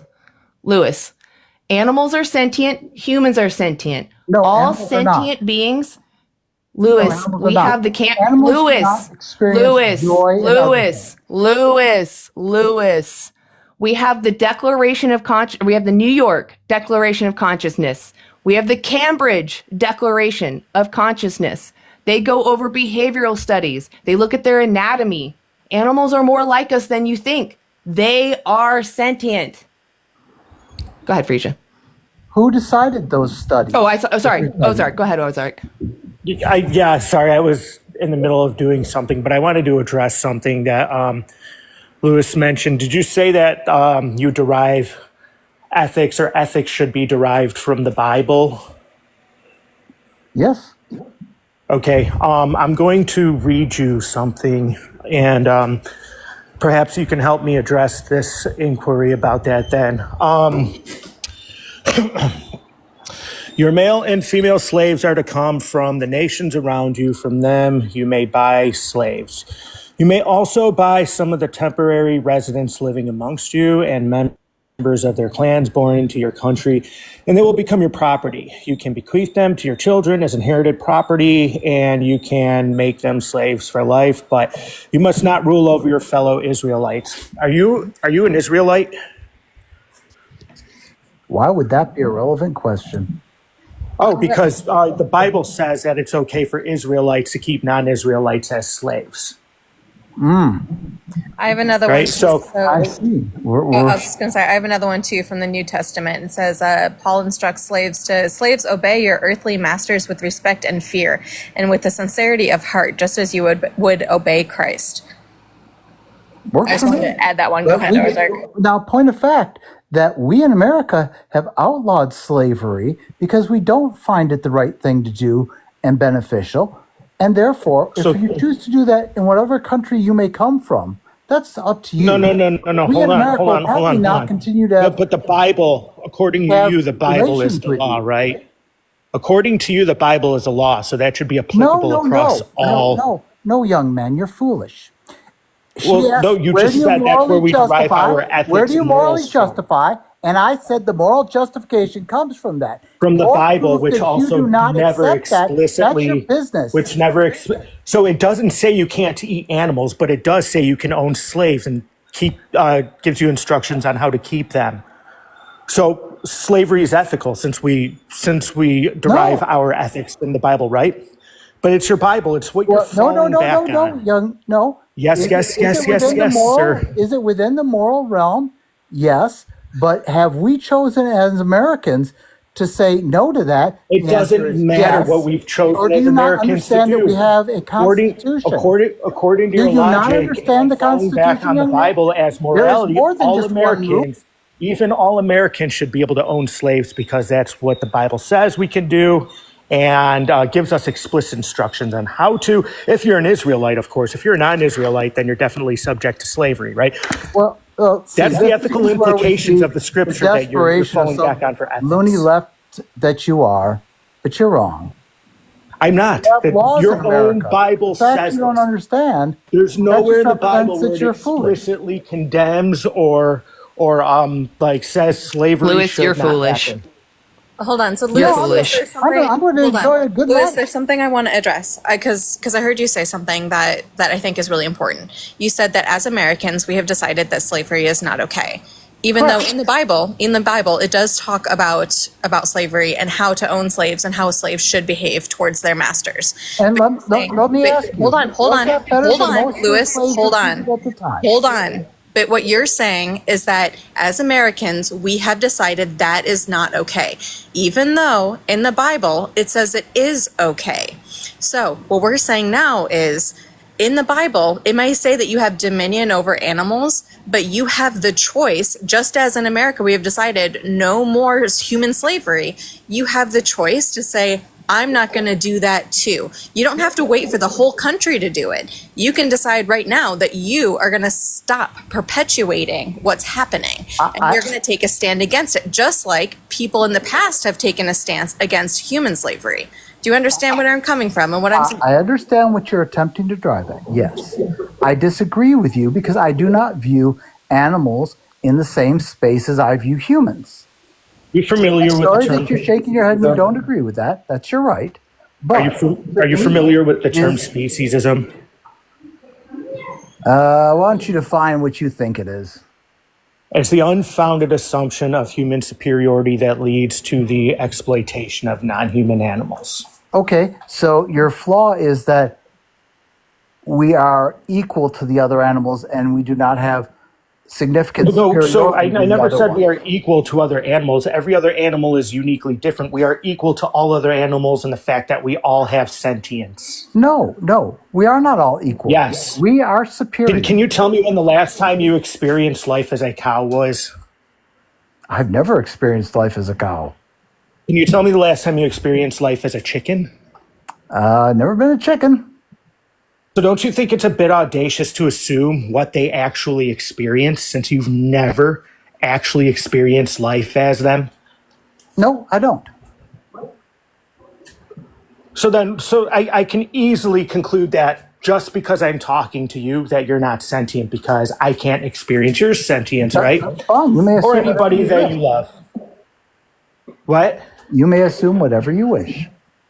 I can, and according to your logic, my assumption is just as valid as yours, and I can use that to harm you, right? If you are threatening me now, sir, please. I'm not threatening you. I stand for nonviolence. I mean, Lewis. Yeah, Lewis, if you don't want to have a conversation anymore, we can just move on. I didn't threaten him. He was the one who said, do you want to move on? Should we move on? You're feeling threatened. Should we just move on? Want, girly. Okay, okay. Well, you have a good day. Okay, misogyny. See you later. Go. Yep. Girly. If I ever miss any of that, by the way, if you caught one earlier, if I miss it, please just kick them for me. Just drop them. Because I don't want to deal with misogynistic a-holes, so. For sure. Yeah, I appreciate you guys helping me out there. Oops. Okay. Yeah. religion doesn't justify using someone against their consent, which is why I asked, could I be a part of your religion as a vegan? So therefore, it doesn't matter what your Lord or whatever says. We're talking about that these individuals have the same capacity to suffer and are experiencing life. And if you want that respect in you, you should reflect that to all beings who have similar capacities. We have humans, right, that can't reflect morality back to us, but they're sentient. They're having their own experience. And we think it's more important to protect them or care for them, or at minimum, not exploit them, right? Just because they're vulnerable to us. So what morally justifies doing this to animals if we agree that it's not intelligence, it's not what they give back, it's not what my Lord says, right? There was a time when people used the Bible, as we just saw, for slavery, for getting rid of babies that are not the right size or look weird, right? Religion does not justify it. It's fine you have your religion, but that doesn't justify violating someone. Okay? That's it. Doesn't justify it. If you were the one about to be exploited for someone else's religion, would you want them to stop or be like, oh, I guess it's their culture. It's okay. I'll let them just take my life and violate me. That's silly. Sorry, guys. I said I wasn't going to monologue, and then I monologued. All right.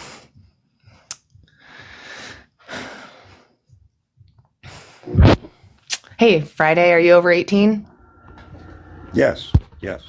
Okay. The age of 18. Yep. Beautiful. How do you morally justify using animals? I base my moral structure. If I point to one thing, it's harm reduction. Okay. Do you want your bodily autonomy respected? Hello? Absolutely. Yeah. That comes along with personhood. Yes. Yeah, but the problem with oh my gosh, I just forgot the word. You just said it. Personhood? What is harm it? Reduction? No. Harm reduction. Yeah. Oh. No, I was thinking of the word that's supposed to encapsulate harm reduction. What is that called? The philosophy. Utilitarianism. I don't know why that was slipping my mind right now. Yeah. So are you debates regularly? Yeah, that helps. It helps. You know, that's why I like having you guys back up here too, because sometimes I forget things. And yeah. Anyway, so are you utilitarian? I think what most people think I say no. I think it's a very myopic view.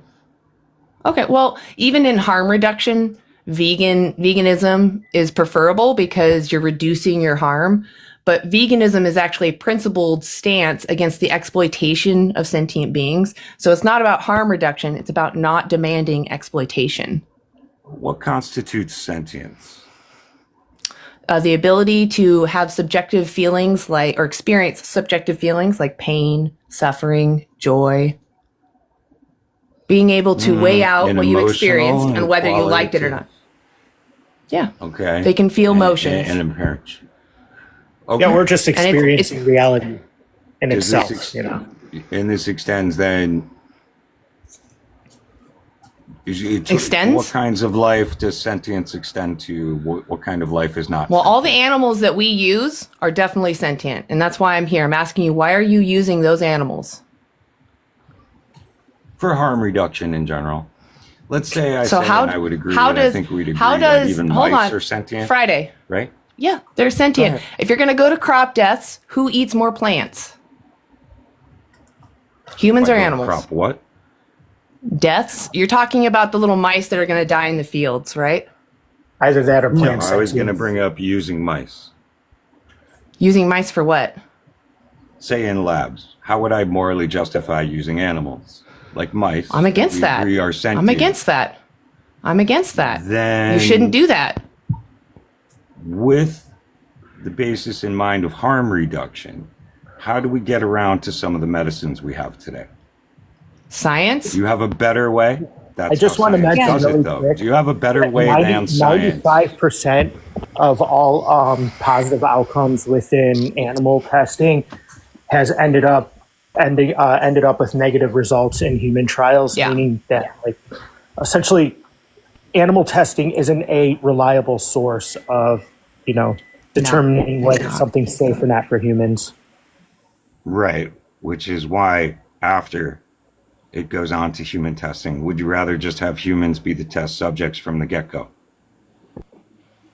I mean, I would say I would that consider that to be the opposite of harm reduction. I mean, honestly, I would say that if 85% or 95%, Yes. if That you would 95%, rather have humans used as test subjects. Friday. That goes against policy. Friday. If we're talking about the amount of drugs that don't get passed or that don't pass human testing after they, what was it? They fail animal, fail human testing. It was 95% of drugs fail human testing when they passed animal testing? Is that right? Yep. Okay, so if we're talking about harm reduction, then how does it make sense to have only 5% of the drugs pass human testing and 95% of them don't when they do pass animal testing? How is that reducing harm by Well, how does that make sense? Yes. Okay. We either don't, from the beginning, go down the road of experimenting with a new medicine, in which case we don't have it. In which case, society, the people in it, suffer from not having that medicine. Or we proceed with scientific testing.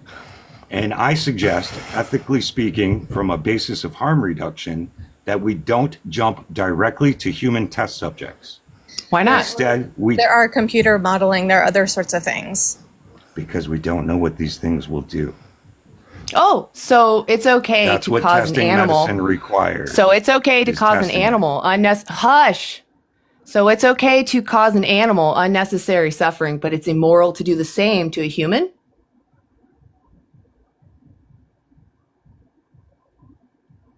Friday? It's morally okay to use a mouse in a lab experiment rather than a human being. Why? Why? Yes. Why? Because of value of personhood, not because of sentience. Can you Because just personhood that's acknowledged.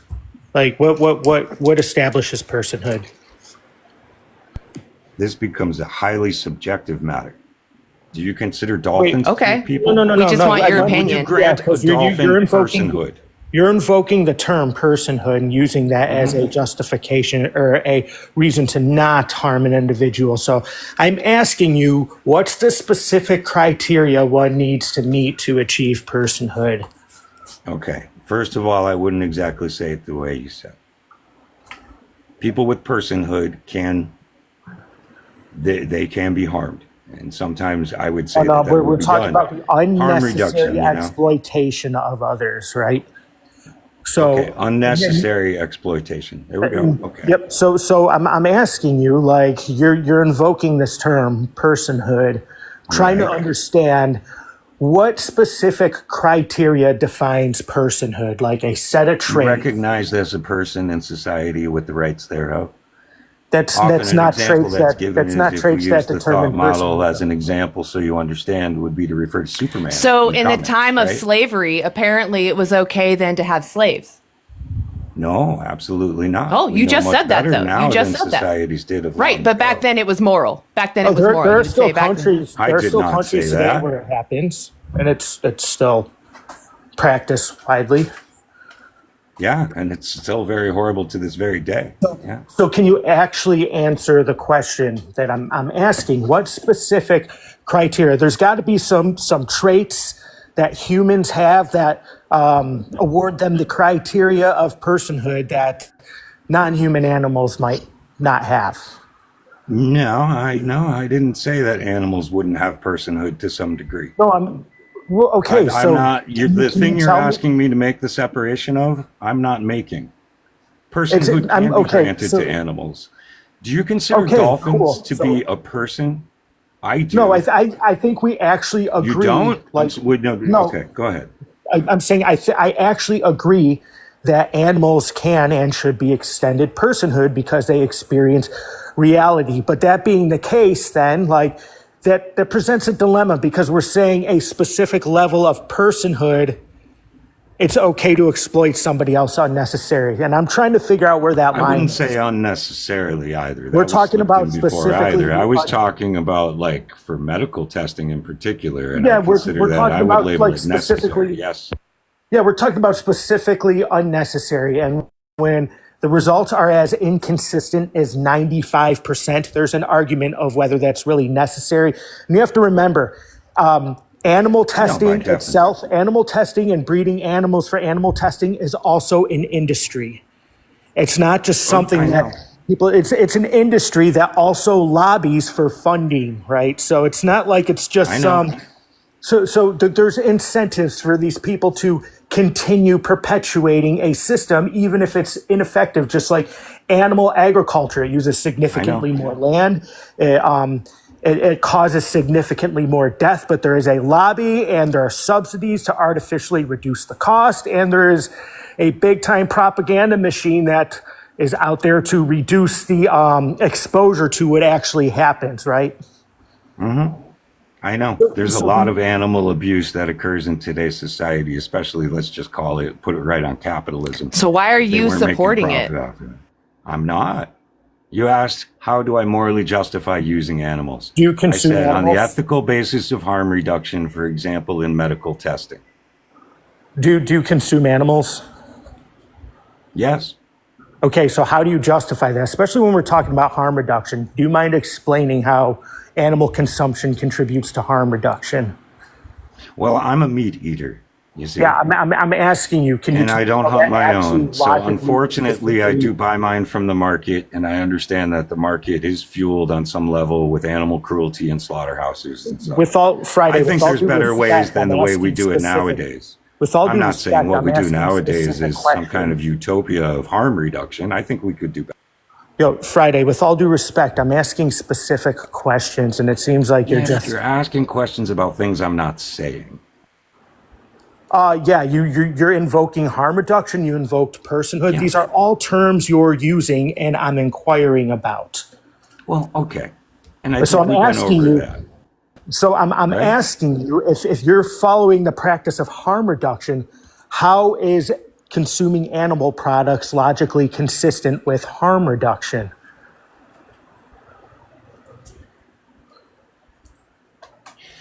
We live in a world that is full of animal abuse, and it provides us with markets where we can buy meat, right? We're not appealing to futility. We're not deflecting accountability to society as a whole. I'm asking you specifically. Well, we are when we're talking about harm reduction. That's why. Okay, so where does harm reduction begin? Taking a look at what's happening, seeing if it begins with the individual, right? For example, I don't know why the industry goes and produces so much that they throw shit out. That's really bad. Without the individual practicing it, harm reduction would never be a thing, right? So it always starts with the individual. Can you agree with that? So you're telling me don't support the market, eat something other than meat? If you have other options that are less exploitive and overall less harmful, yes. In order to be logically consistent with your philosophy, animal consumption is antithetical to your belief system when it comes to harm reduction. No, just overall harm reduction. No, just overall harm reduction. It's basic biophysics, right? It requires a lot more land. A lot more plants suffer, a lot more animals suffer, the habitats suffer, significantly more. Animal agriculture is responsible for it's something like 93% habitat loss and endangerment and extinction. Right. That's not harm reduction. Nothing about animal consumption. I'm not myopically looking at it as we have this kind of agriculture or we don't. Okay. So you're not living by your own principles is what I'm hearing. Well, I am. I'm looking at the benefit these industries provide. You just told us you couldn't even justify. Hey, hush, Friday. Look, I know you like to talk. I know it. You just said that you're for harm reduction, and yet you're supporting factory farming. Yes. So how does that work again? To feed society. Okay, we could feed society and save our land. We could feed more people if we stopped using animals. That's the whole point that we're talking about. Yeah, I just want to mention really quick on that. We grow enough food without the animals that we produce to feed 10 billion people. Right? And animal consumption is disproportionate to wealthier populations and ends up causing a lot of famine issues globally because of the demand from wealthier populations. A lot of people that are raising and producing these animals can't even afford to eat them themselves. Why are you selling me veganism? Well, in order have you been here the whole time, Friday? Did you just come into the conversation? Did you just come into the I'm conversation? Just wondering why it was only a couple minutes so ago we've been you asked talking if I about ate meat. we've been talking about sentience the whole time. You even brought it up. I know that was a problem. So though, we're right? why did you come up here? Because scientifically, you were talking about sentience, if you recall. I was in the comments. And animals are sentient. Animals are sentient. That's where we draw the line, is sentience. I don't know if all animals are I'm trying to also keep you honest, because you're the one that also mentioned harm reduction and how you practice harm reduction. If sentience is the line, scientifically speaking, bacteria are sentient. Oh my God. Friday, there's a lot of misrepresentation and misinfo. Friday, hush. You need to listen, Friday, because what's happening right now is that you're talking about harm. No, you're not. You're talking over. You keep on talking about harm reduction, how you want to reduce the amount of harm, right? That starts at an individual level. How are you going to tell these corporations, this industry built upon exploitation, that you don't want that harm to happen if you're continuing to purchase what they are selling? By doing both. No. How do you tell them? How do you? I've even said here. Right? Friday. How do you tell them that you no longer want them to create the harm? You no longer want to support an industry that is built upon exploitation. Okay. How do you tell that industry that you do not support it while buying what they're selling? How does a leftist socialist like myself answer get my through question. modern American? I have to lazy. participate in the system. So lazy, and Friday. While doing so, tell them. I'm sorry. He's so lazy. And hold on, tell Friday, them they're wrong while doing it. Friday. Okay, basically what I'm hearing, Friday. Hold on, Friday. Basically what I'm hearing is that you're saying that you're just going to tell the industries, you're going to speak it out loud to us, apparently, because I don't know what you're doing to stop it, because you're actually buying into it, so you're supporting it. But you're saying that while supporting it, you're telling them, hey, don't do this, please. But I'm going to keep giving you my money so you can continue to do it. Do you see the contradiction there? Are you against capitalism? Oh my God! Because you're talking about putting money into something. Friday, if you don't like capitalism, why do you buy clothes? Why do you buy shoes? Friday, if you continue to I'm going to give him one more chance to answer you. I was going to say, I'm going to kick him if he can't answer your question. I said it in the beginning. The answer to the question is what I said in the beginning. We live in the society. Yeah, I know. There's no ethical purchasing under capitalism, blah, blah, blah, blah, blah. But yet you do know that if you had two products in front of you that were the same, and one was absolutely known to be made by slaves and one wasn't, you know the ethical choice would be to pick the one not made by slaves. Good like, get out of here with this long... Like, what? Leftist non-vegans are the worst. Like, they're so inconsistent. I agree. I actually saw a meme the other day. It's like, I'm against all oppression, and all the leftists are like, yeah. And then it's like, that's why we shouldn't use animals. And they're like, no. They can't accept that animals are sentient and deserve liberation just like we do. That they shouldn't be oppressed. Yeah. That they shouldn't be oppressed and exploited. Yeah. Right. And I don't understand how someone can say that they don't want something to happen, but they're literally telling the industry that they do want it to happen. So they're telling us privately, because the industry isn't listening and they don't actually care. What they care about is the bottom line. The bottom line is money. And so you're paying them, giving them money, but then you're like, but I don't want this to happen. But here you go. Here's my money. Thank you for your. Yeah. What do you think speaks louder? Yeah. Exactly. Money, or you going, knock that off. I'm going to keep buying your product, but you better knock this off. Yeah, the appeal is what you're gross. That is gross. Like, you can't make choices by yourself. You have to rely on society to tell you what's right and wrong. You can't figure that out.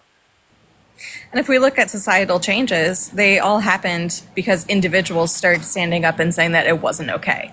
So we can create change. It just takes enough people. What was his thing about personhood? I'm really confused. I think he was using that as an excuse to not exploit somebody. And then when I started asking him, like, what specifically makes personhood, then it kind of started, well, it's subjective, blah, blah, blah. And then started, well, I do think we should be able to apply it to animals. I'm like, then why are you invoking this as a justification or a reason to not exploit humans? Then it was really weird. He's like, well, who brought up personhood? You did. Yeah, it's true. He was like trying to debate you on it's subjective. It's like, okay, even in your subjective description, like, what is it then? That's silly. Because, I mean, what we're talking about is just someone having that ability to have a subjective experience. And I would say that is a person. Someone in that body is experiencing whatever their body looks like and whatever their priorities are. Doesn't matter. They're weighing out their experiences and making preferences. That's sentience. And there's no difference between us and animals other than our body shapes and our priorities, right? Like, I mean, there's lots of differences, really. There's lots of differences between just humans. So he just felt like he was going around and around and not listening. He just kept over talking all the time. Yeah, it drove me nuts. Deflect too. Like, exactly. You're asking specific questions based on stuff he brought up too. Exactly. Like, if you're going to use that, like you just said, if you're going to use these words, you better be ready to define them so that because that's how we use language, to be specific and clear about how we feel about things. So personhood, if animals have personhood, then what morally justifies what we do to them? It just doesn't make sense. Just because they're vulnerable, because they're weaker than us, because we can dominate them. Is that really just all the reasoning? That's all I keep hearing is might makes right. And then he's like harm reduction. And then I explain like all the additional harm animal agriculture causes. And he's like, why are you trying to sell me on veganism? I'm like, I didn't even mention veganism. I know you didn't. It was just a total deflect, and it was a hilarious one. Because, like, why are you even up here then? Like, that's what we're talking about. Why aren't you vegan? Oh, my God. Why am I trying to sell you? Go ahead, sorry. Oh, no, I was just going to say, yeah, I mean, just look at the name, Vegan Stoner Lady. Like, what do you think this is about? But I was going to say, I mean, when it comes to personhood, you know, there's different types of personhood. We have legal personhood, moral, philosophical, and I would absolutely say, especially with moral personhood, that animals have moral personhood. They're worthy of moral consideration because they are sentient. And yes, that's what I say. Yeah. And then, I mean, was he the one that was going on about the testing on animals, or was that the guy before? Because they start to blend together. That was him. That was, yeah. So, like, the reason why we think it's wrong to use animals is, again, because they're a person, right? We're talking about how they have their own experience, at least. That's what we're trying to say with our words, because we know that the word person can get, as Freesia just pointed out, it can have we have the legal one, and then we also have philosophical. So someone having a subjective experience, that should be all that matters. And if their ability if they have that ability, then would you trade places with them? Right? Would you tolerate someone wanting to test on you without your consent? Right? They don't care about whether you want to or not. Would you tolerate being tested for the greater of mankind? Right? I personally wouldn't. I understand that if you consented, that would be a huge, thing for people. But if you're not consenting, it's immoral for someone to do that to you because you care about what happens to you. Those mice, they care what happens to them. They have similar responses. They're not the exact same. That's why those studies don't totally translate. But they have some similarities to us. They have a subjective experience and the ability to suffer. They even show morality in some cases, like they'll save other mice and share treats with them. So it's like, why are we doing this to an individual that feels, okay, we can progress science, big whoop. That the Schnazis also did that. They technically could have progressed science really fast, testing on directly humans without consent, right? But the loss, that individual losing their freedom, their bodily autonomy, that matters way more than whatever benefit you get out of testing on them without their consent. Well, even if it's the whole world. A lot of our current medical understanding came from Unit 731, which was Japan's version of what they were doing in Germany. Oh wow, I didn't know that. And we ended up doing an exchange for data in order for leniency within the justice system. Yeah. So, yeah, Wow. human testing is definitely way more valid than animal testing. So, Yeah, why exactly. So why don't we breed humans into existence that maybe are just lower cognition so that we can easily dominate them and use them for testing? Why don't we do that? Because we know that they're having a subjective experience and that would be immoral. Like, I understand they look like us, but that doesn't matter. Right? Like it's wrong. It's wrong to bring someone into this world to exploit them and test on them and take away their autonomy. Yeah. Like, that's wrong. It's wrong. Exactly. What we can do, we have, what is that, organs on chips. We've got AI even. We've got new systems that are showing to be more reliable than animal testing. Animal testing is honestly holding us back for the same reasons that Ozark just pointed out. It's an industry. A lot of these companies, they have to do it just to check a box. Oh, we tested on animals, even though we know this product is safe. It's completely pointless that we do this. We can figure it out without using animals. And if it slows us down a little bit, whatever, that's okay. That's okay. We can still progress. I've actually looked into this and it sounds like, this is just my opinion and I'm not a professional, but it sounds like I said, it's holding us back. We could be progressing with technology and not subjecting any sentient being to testing without their consent, right? So let's aim for that. Let's go to that. Why are we so fixated on harming someone? It's just disgusting. If you wouldn't tolerate it, why are you demanding it on somebody else? Yeah, Friday, you can sit in the chat. I'm not bringing you up again. Is he trying to come up again? Yeah, he is. Let's see. I think I saw... They all keep shifting around. Let's do Marcus.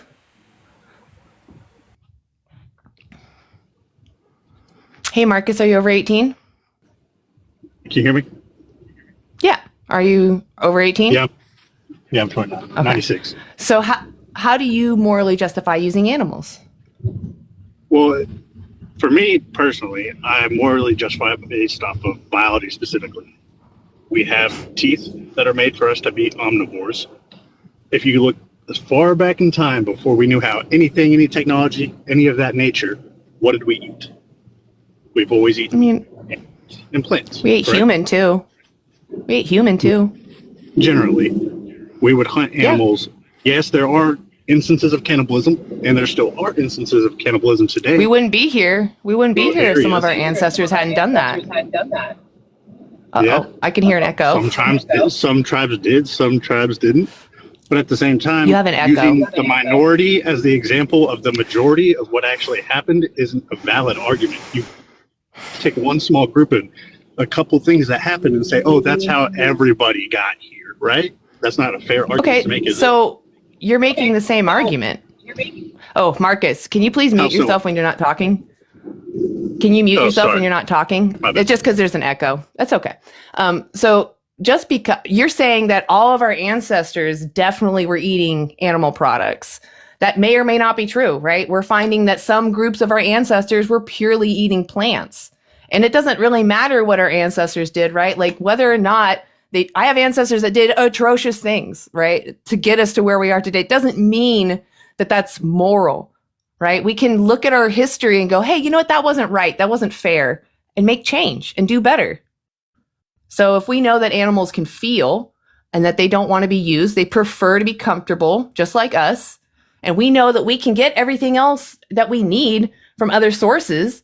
Why are we subjecting a feeling sentient being through the system when we don't have to? You can go ahead. You're still muted. I don't know if you hit it twice. Sorry, my bad. That's okay. Okay, I get that portion of the argument. In terms of some animals do have some semblances of personality, but at the same time. Oh, again, I'm not talking about personality. I know the last guy was focused on that. What I care about is sentience. Yeah, okay. But you say sentience, but then you bring up feelings like joy. You brought up feelings like joy in some of the previous that's what sentience is. Right? That's what sentience is. But again, it's not my opinion that animals are sentient. It's not my opinion that animals are sentient. It's a scientific consensus. There's the Cambridge Declaration of Consciousness and the New York Declaration of Consciousness. They've looked at behavioral studies. And sentience are two different things, though, if I'm not mistaken. I would say correct? consciousness is above sentience. Okay. I mean, those are two, again, they're two different things. Though. I agree that they're slightly different. Sentience is what I just said. Sentience is being able to weigh out a situation and whether you prefer it or not. That's what sentience is. Consciousness is a little more like being aware of around you and whatever. Sentience, just the focus is that sentient beings, we all share this. We care what happens to us. All sentient beings care what happens to them. They avoid harm. They prefer to stay comfortable. So if we can relate with that, if we understand that, and we know that we don't need to cause them unnecessary harm, shouldn't we avoid doing that? Shouldn't we avoid causing them unnecessary harm? In some instances, yes, but at the same time, it's the cycle of life. Like, for instance, like I said, again, a big one I'm thinking of. What instance is it okay? What instance is it okay? Because we need those nutrients to live. Now, you talk about getting rid of all the animal farms. And like what? Wait, hold on. You said nutrients. What nutrients do you need? I mean, I'm not going to go out and list all of them, but you do need nutrients like the proteins, you don't need all anything the different from macros. Animal products. You need a bunch of different stuff. Can I ask you I've really been quick? vegan 9 years. Go ahead. Do you know where like all of the nutrients that you consume comes from originally? Like broken down to what level? I'm just saying, where do like macro and micronutrients originate from? I don't know the exact science to it. I'm not studied up on it. I do know that we need nutrients to be able to live and thrive, and that study well, yeah, nobody's disagreeing with you, and I appreciate your candor on not actually knowing how the trophic system works, right? So plants are what are called primary feeders, and they provide all of the essential nutrients, micro and macronutrients, minus B12 because it's uncommon in nature, and livestock are supplemented the most B12, right? So you're indirectly supplementing that regardless, but all plants also derive nutrients from dead animals and flesh, correct? Or am I mistaken? Sure, but they're also when something dies, the nutrients from that being who suffered ends up getting nutrients. Sometimes, but like nutrients also are mined from like deeper within the soil. It could come from like other like deceased animals, but it's also stuff that are just naturally abundant in nature, like calcium, potassium, sodium, different vitamins. All of the essential nutrients we get from plants, right? Like animals, like the only animal like that our digestive tract that we consume isn't really similar to are like ruminants, like cows or sheep or other grazing animal. And they make up like less than 1% of the animals that are consumed. But when it comes to like all other animals that we consume, we have similar digestive tracts, like as in we can, to various degrees, but they're fed edible crops that we can eat. Then my question is, if we're going down that rabbit hole, then my question would be, then why are there some animals that are carnivores, some that are omnivores, and some that are just herbivores in terms of the nutrients? That's relevant to what I'm saying. Like that's a biological thing. Humans are omnivores. So hold on. So if we're taking that in, for instance, humans are omnivores, meaning that they need both to survive. No. That's not what omnivorous means. Omnivorous means we can digest both. Doesn't mean if we had to consume animal products as part of our diet, we would be considered obligate carnivores. We're not. We're omnivores. Gorillas are omnivores, and the 99.9% of their diet is plants. The animals that they consume are insects that just happen to be on the plants, right? It does like being an omnivore. Like dogs are omnivores. They can survive off of animal-based products or plant-based products. Obviously, like when it comes to picking one diet or another, when it comes down to consumption, you need to plan your diet so you get the correct nutrients, but that's going to be recommended whether you're consuming animal products or not. You can get all of the essential nutrients that you require from plants. That's where they originate from, and it's actually more efficient to do so.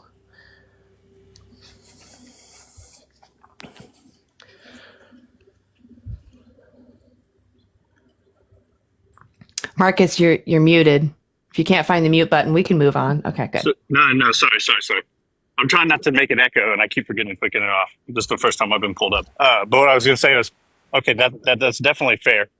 But at the same time, though, then why is it that most of those animals that have the ability to do so end up going for the meat instead of the plants? If you can get all of the same nutrients the same way, then why is it that when given the choice, not even just humans, but the animals themselves that you were making this claim for, for protecting, That's not necessarily true. do the same thing? Bears don't necessarily prioritize animals over plants. They just grab whatever's available. I mean, there's very, very many instances of animals that can eat both that primarily will eat one or the other. Yeah, whether there be nobody's plentiful also amounts in denying both that sexes. either. You shop at a grocery store, right? Sure. You have like the rational capacity to make a decision on, I want to consume this versus that. I'm not saying that bears or other animals do or don't. I can't attest for how they experience reality because I haven't, but they are also living with what's available to them, in nature, what's according to their habitat. We're not. We're living outside all of that with our consumption. But if we're making that distinction, if I put a steak in front of my dog and I put plant-based food in front of my dog, in terms of, again, this is not something that has the understanding of what the nutrients are. I could put chocolate and a salad. I could put chocolate and a salad in front of a dog. Does that mean the dog knows what's better? Yeah, in general, 9 times out of 10, if you're putting natural things, not human-made food that's made, because our food is terrible. So I'm going to take the human processed stuff out of it and just say 2 natural things next to the other. Then yes, you would let your dog they will eat go chocolate? for more nutrients. You would let your dog eat the chocolate? I'm saying I would not make that distinction. Well, then your because human food is different. scenario, Marcus, hush. Your argument does not make sense. Look, let's be respectful. Hold on. I can give you the time to talk, but the hush is. Hold on. Can I interject for a second? Okay, so it seems like we're kind of getting wrapped up on what other animals, not necessarily humans, but what other animals eat.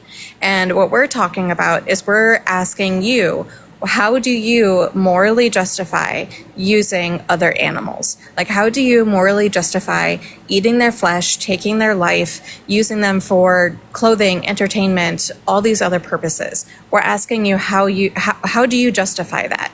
And I kind of want to ask one specific question, which is, so you said you have a dog. Do you respect your dog's autonomy? Do you think that your dog has a subjective experience? Does your dog know what's happening around them? Do they have certain preferences? To a certain extent, yes, but not to the extent that y'all are making the claim for. No. So y'all are basically equating it to the human side of things, and understanding to be able to feel the pain is. Marcus, hold on. What I'm saying, so you're saying that your dog has the ability to understand what's happening around them. You understand that, I imagine that you care very much for your dog, right? Of course. But I also wouldn't eat my dogs. You would eat your dog. Not all animals are the same. Wait, did you just say I would not eat my dog? You would not eat your dog. Okay. I said I would not. Okay, so you wouldn't eat your dog. And why wouldn't you eat your dog? Because it's a pet to me. It's like family to me. But at the same time, you can't make the same distinction. Okay, all animals are not the same. So your dog. All scenarios are not the same. Hold on. So your dog is family to you, and what about them? What about them makes you care so much for their life? Because the dog has a distinction to show some relevances of personality. Now, they are not the same thing as a person. I would not choose my dog over another human. I'm not saying that you need to choose your dog over another person. That's not what I'm saying. All I'm doing is just asking, what about your dog? So you say that your dog has a personality, right? And there are probably things about their personality that you really enjoy, that you think is cute and quirky and all sorts of things, right? Yeah, I get that argument, that aspect of the argument, but I think that y'all are coupling all animals and all farm animals. Hold on. In the same. Hold on, just let me finish. Sure. So your dog has the same abilities to experience life, to experience emotions and joy and preferences and personality and connections with other with other animals, like human animals and other animals. Maybe you have two dogs and they have a relationship with the other dog. That's the same way that cows experience life too. They have friends. They have other cows they enjoy to be around. They feel pain. They feel emotions. They have social structure, and they can they can form bonds with humans as well. To a certain extent, yes, but it's not on the same level. Again, I've been around cattle farms. I've seen them. I'm not a farmer. I don't do any of that. But I have been and seen both sides of the spectrum, right? So the way that you have to understand to be able to make, the way I do it at least, to make an argument is that You've I'm going to only see seen all them sides. in cattle situations. Have you ever seen a cow I've in seen a a sanctuary slaughterhouse. situation? No. I've Have seen you cows seen out in a the wild. cow in a sanctuary situation? They're like dogs. They like to play with balls. They call them grass puppies. They're very similar. In fact, we compare the intelligence of cows to our toddlers. Sorry, Jesse, you can go ahead. Or Freesia, say. No, it's okay. Yeah, I mean, we can talk about pigs. Pigs are the 5th smartest animal in the world. They have very strong social bonds, and they can bond very strongly with humans. There are people who have pigs as animal companions. They're very clean animals. They have them live in their house with them. I mean, that's absolutely a thing. So Yeah, some of the species, yes. So why is it okay, in your mind, why is it okay to not take a dog's life, to not use a dog in the same way that you're saying it is okay to use a cow or a pig? Because there's a distinction between a pet and something that has been, I'm trying to think of the correct word here. Can you describe That's been climatized and made towards humans, and then the wild animals. Again, there's a difference between hunting, in my opinion, wild animals and domesticated. No, all of them are domesticated. Cows are domesticated. Pigs are domesticated. Dogs are. Not everything we eat is domesticated, though. So I'm asking you specifically. So I said already that there are people who have pigs as animal companions. There are people who have very strong bonds with pigs, and they are very smart. They are smarter than dogs. They are the 5th most intelligent animal, and they show a lot of signs of sapience. A lot would argue that they are sapient as well as sentient. So why is it okay to take their life? Why is it okay to exploit them but not dogs? One, because dogs are not a primary food source, but two, because again, it's just biology. It's nature. It's the way that the circle of life goes. If you go out in the wild, right? You just contradicted yourself, Marcus. You just said no to dogs, but yet animals are food. So you just contradicted yourself. So dogs are food. Some animals are primarily food sources and others aren't. So how do you distinguish? Marcus, shut your hole. God, you talk so much. What morally justifies it? You keep saying there's these stupid lines everywhere, but you can't justify where and why they're there. Exactly. They're arbitrary. These are arbitrary lines that somebody told you. Somebody said, this animal is okay to unalive. This animal is not. And they didn't give you a reason other than this one's a dog and this one's a cow. That's it. They are morally the same. Do you care about their capacity to suffer? I care about suffering, but a lot of the time, okay, hush, Marcus, hush. I'm going to keep telling you hush until you actually have a conversation because you keep wanting to just bulldoze over, okay? It's pretty straightforward what we're talking about. Is it moral if I kick cows for my entertainment? Please answer yes or no. Is it moral to kick cows for fun? Yes or no? And if you can't answer, you can't figure out how to unmute, we can move on. Is it moral to kick cows for fun? There's a difference between using something to survive and using something to kick cows for fun. Is it moral to kick cows for fun? Thank you for finally answering. You're using a different thing for an argument. All right, so now that we know that it's not moral to kick cows for fun, can you tell me why it's not moral to kick cows for fun? Ozark, did you say something? Yeah, I heard you pop survival. And I just said you shop at a grocery store. Yeah, you're not surviving. If you're going to a grocery store, you have access to everything. Okay, and do you know how every single product on all those shelves are made? What morally justifies you demanding animals be born into existence for you to lick their insides? What morally justifies that? Because that is called the circle of life, whether I eat them or somebody else So does or the some other. circle of life. So based off of your logic, the circle of life, I could unalive you and use you and your flesh for consumption. That's moral because it's the circle of life. So you shouldn't eat plants because dead animals who suffered. You can't even answer my question. We're going to say goodbye for now because you can't have an honest conversation. It's really a pity. Honestly, it just shows how cowardly you are. You can't even focus on your own choices. You have to keep pivoting to they're animals. They're not as intelligent. They're just animals. You know, they're different. You know, that's a similar logic to like a racist or a sexist. They're not in my group, therefore it's okay for me to dominate them. They're not the same as me, therefore it's okay for me to violate them. The fact that they share a similar capacity to have a subjective experience or suffer doesn't matter. What a silly argument. I'm pretty sure we also mentioned several times like unnecessary exploitation. Like we were specifically constantly referring to unnecessarily exploiting another individual, like precisely, yeah. Going back on if he's at a grocery store, so you're eating crops that were grown on land that animals died. Like what? That's like saying you use oil and that used to be an animal at some point. Like they clearly missed what veganism is. I'm pretty sure we defined it. Veganism is a principled stance against the exploitation of sentient animals. So I do not want to demand somebody lose their life, lose their freedom, lose their family, lose their literal body. I don't want to demand that for my sensory pleasures because it's not necessary. I can eat other things. I can get joy out of other things and leave those individuals to have their lives, right? They also get to live lives. If you went vegan, you could save or prevent 100 to 300 animals from being born into existence. That means so many subjective experiences won't go through torture, pointless torture. Even one's enough.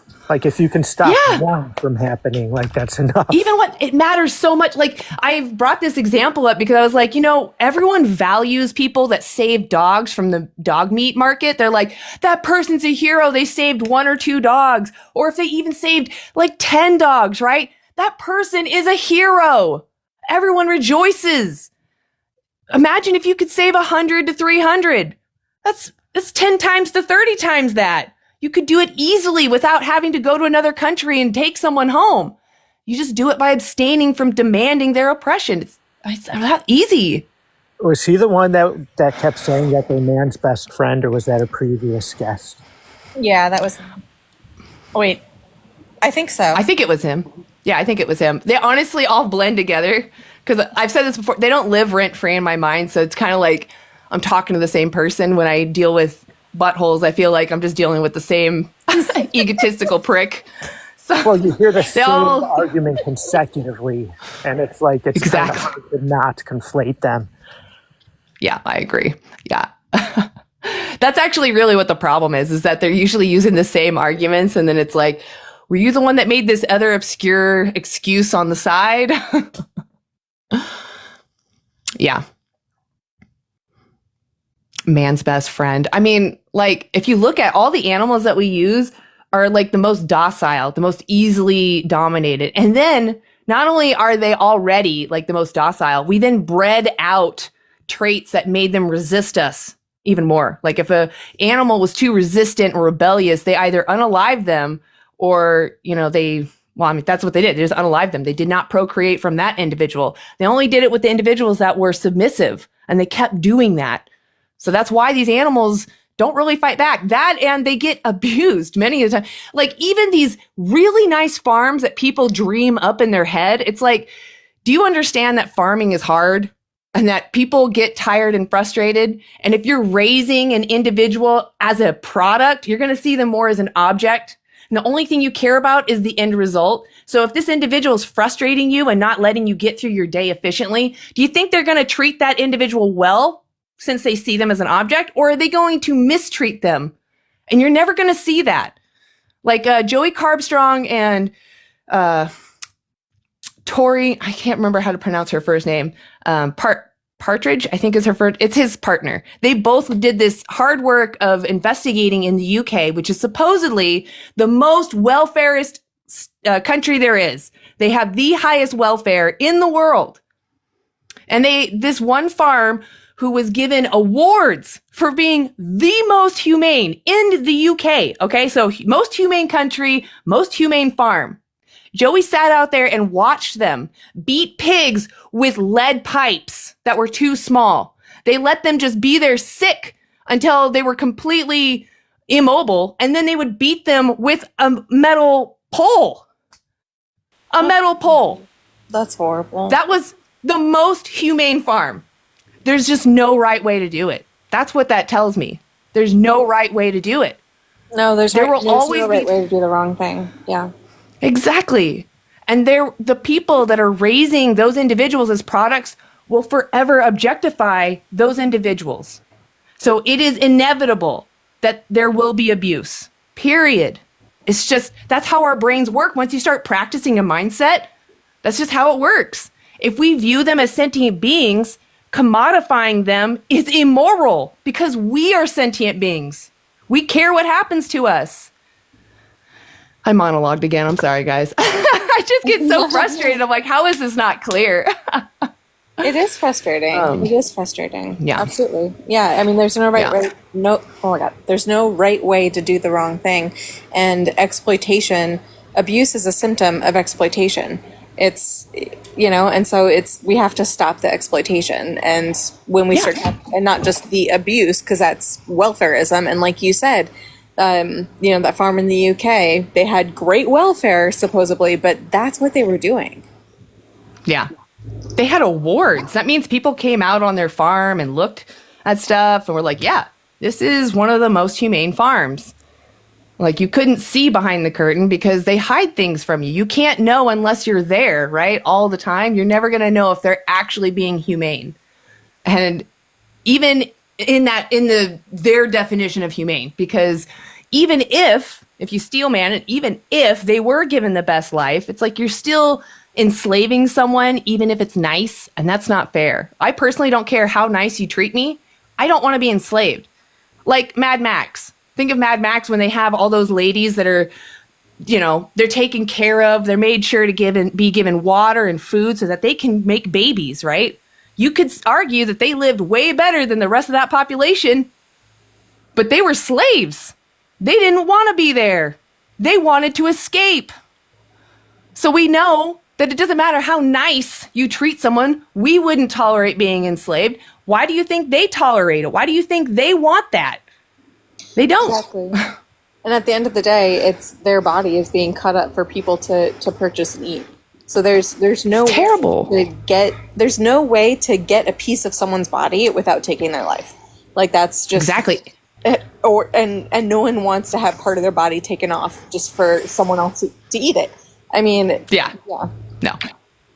Like you said, when people modify individuals, it objectifies them. So the consideration of whether to actually abuse or not doesn't register for them. Exactly. They don't even think of it as abuse. They're just going about their day trying to get things done efficiently. I mean, I've done that in my job, when I'm pushing things around, I get frustrated and I'm like trying to just get things done as quickly as I can because I'm running behind or whatever, or maybe things just aren't working out. I might get upset. I might throw a pin down or, be upset, but that pin doesn't feel anything. When someone that works in animal ag is feeling this way and they kick an animal, that animal feels it. And they only do it because the people that are working there are frustrated. They want to get through their work day, and this animal is being resistant. So it's just inevitable. Okay. I'm going to be up here another 35 minutes. Yep. Okay, little Johnny, are you over 18? Yes, 23. Okay. How do you morally justify using animals? So I believe that there's a lot to explain behind it, but I feel like even back in the day, before you could even say anything about this, we were already eating animals before any of this morally. Okay. What about now? What about now? I still think it's there's nothing wrong with eating animals. Like, what's the point you're trying to get across to everybody? Well, do you recognize that animals are sentient? I recognize that they have feelings. Okay, that's just sentience. like a human does. That's sentience. Yeah. Ain't okay, nothing so wrong then what? with that. Well, but listen, yeah, of course. People. So we go to war, right? We go to war and we kill each other at war. Is that moral? So, why don't we focus? You said, hold on. I don't think it's before moral. we go on. Hold on. Before we move on, though, instead of saying the K word, say unalive. It's just TikTok. I know it's weird, but otherwise they'll take down my live. And I'm already at only 33 people, so try to say unalive instead of the K word. All right, we unalive each other in real time, right? Right, but you just agreed that that's immoral, right? What's the purpose behind all of? Yeah, I don't think that's right. Okay. We kill each other, but we still do it, don't we? Okay, what we're talking about is what is moral. So we still if you're saying that because other people schmurder each other, it's okay now for you to schmurder? An animal is a lot different than a human, though. So other humans schmurder other humans, right? Humans schmurder other humans. Does that mean you're now morally there's a justified difference between to us? There's a difference between us and animals. Can you let me finish? What morally Go ahead. is me unaliving a human morally justified because other humans do schmurder? I don't think that anybody should kill anybody. Honestly, I think it's a bad thing to do. I agree. The survival, when it comes to survival, right? And if you were to go out and stay in the woods for 3-4 months, right? You're telling me you're going to survive off of plants the whole time? I don't believe that. If I'm planning, I feel like your body wouldn't have enough. Dude, I've lived extended. You wouldn't have enough nutrients to survive. The elements would tear you down very badly. You wouldn't. Well, Johnny, I spent extensive time in the wilderness and maintained a plant-based diet.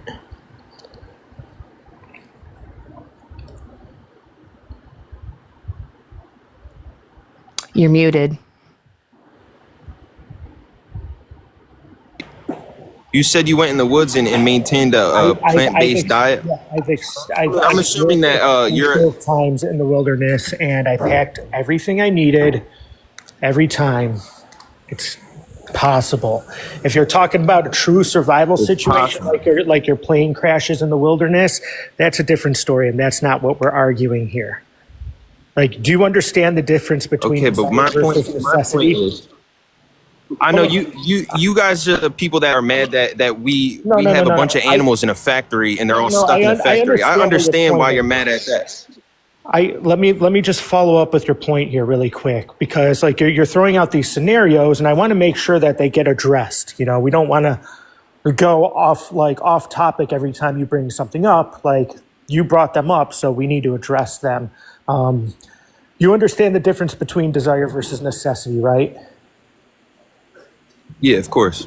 Yep. So somebody choosing to go spend extended time in the wilderness, that's a choice that they are making, you know, versus somebody's plane that crashes in the wilderness and they have no other option to do so, right? Just like you have the choice every time you go to the grocery store to purchase something that was exploitive or something that wasn't exploitive, you know, when it comes to. Well, here's the thing: not everybody has as much money as the next person. Okay, not so everybody can we has it like the next person, right? I just want to follow up here really quickly, finish this line of reasoning, and we can definitely address the cost effectiveness if you would like.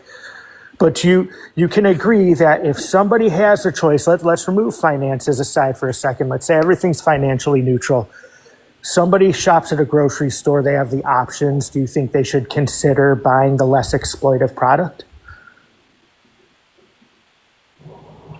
I feel like it's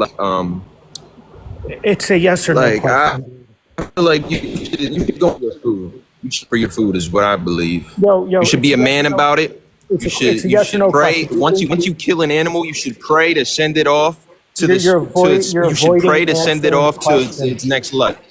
John, you're avoiding answering the question. I asked a simple question. Do you think if everything is like financially neutral, even say like health-wise neutral, financially neutral, do you think if somebody has the option, they should choose the less exploitive option? So you're telling me if I had the option to choose between meat or vegetables in a store, Let's just use because humans. Any people in general, like we'll remove you and me. Do you think with health, cost effectiveness, and any other possible concern, do you think that that person should consume the less exploitive product if the exploitive product is unnecessary? I feel like regardless of what you do, man, why can't you answer the killing question? Animals is necessary. Johnny, no, it's not. Why killing animals is necessary? No, it's not. Do you shop at a grocery store? You're such a coward, Johnny. You shop at a grocery store. Listen, if you pull a fruit off of a plant, that fruit starts to get ripe, right? It starts to sit and get ripe. Hey, Johnny. That fruit is dying just like an animal. That fruit is dying just like an animal. No, a fruit isn't.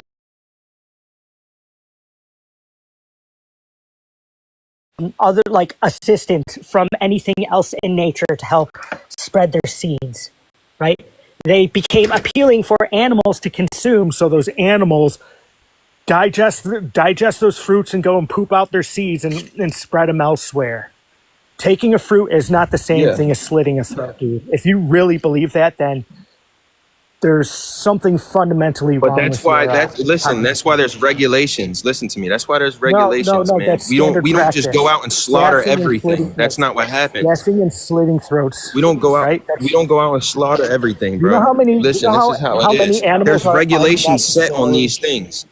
You understand? Do you know how many animals are unnecessarily slaughtered every year? Unnecessarily. Over 90 billion land animals and trillions of sea life. Sentient beings that are unnecessarily slaughtered. So what would be your justification? You think it's okay to harm other individuals for pleasure? Not for pleasure. I feel like for survival, That's what it is, though. To live. So we're not talking about survival. We already cleared it up. You shop at a grocery store. You have options. Most people do.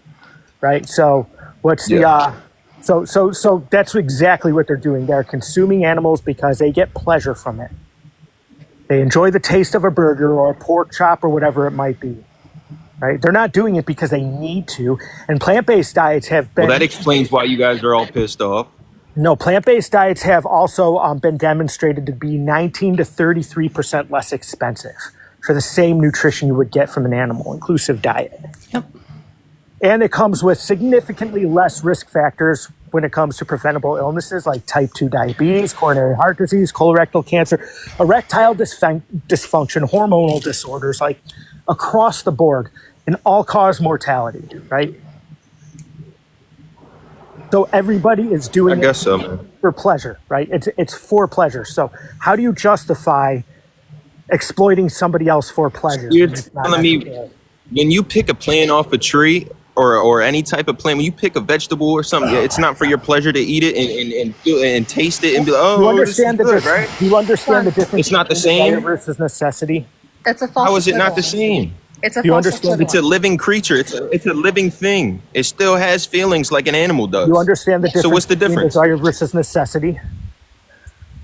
All right, so listen, go plant a plant in the ground and tell that plant mean things, right? Then take another plant and plant that next plant in the ground and tell it good things. Tell me the other plant that you told.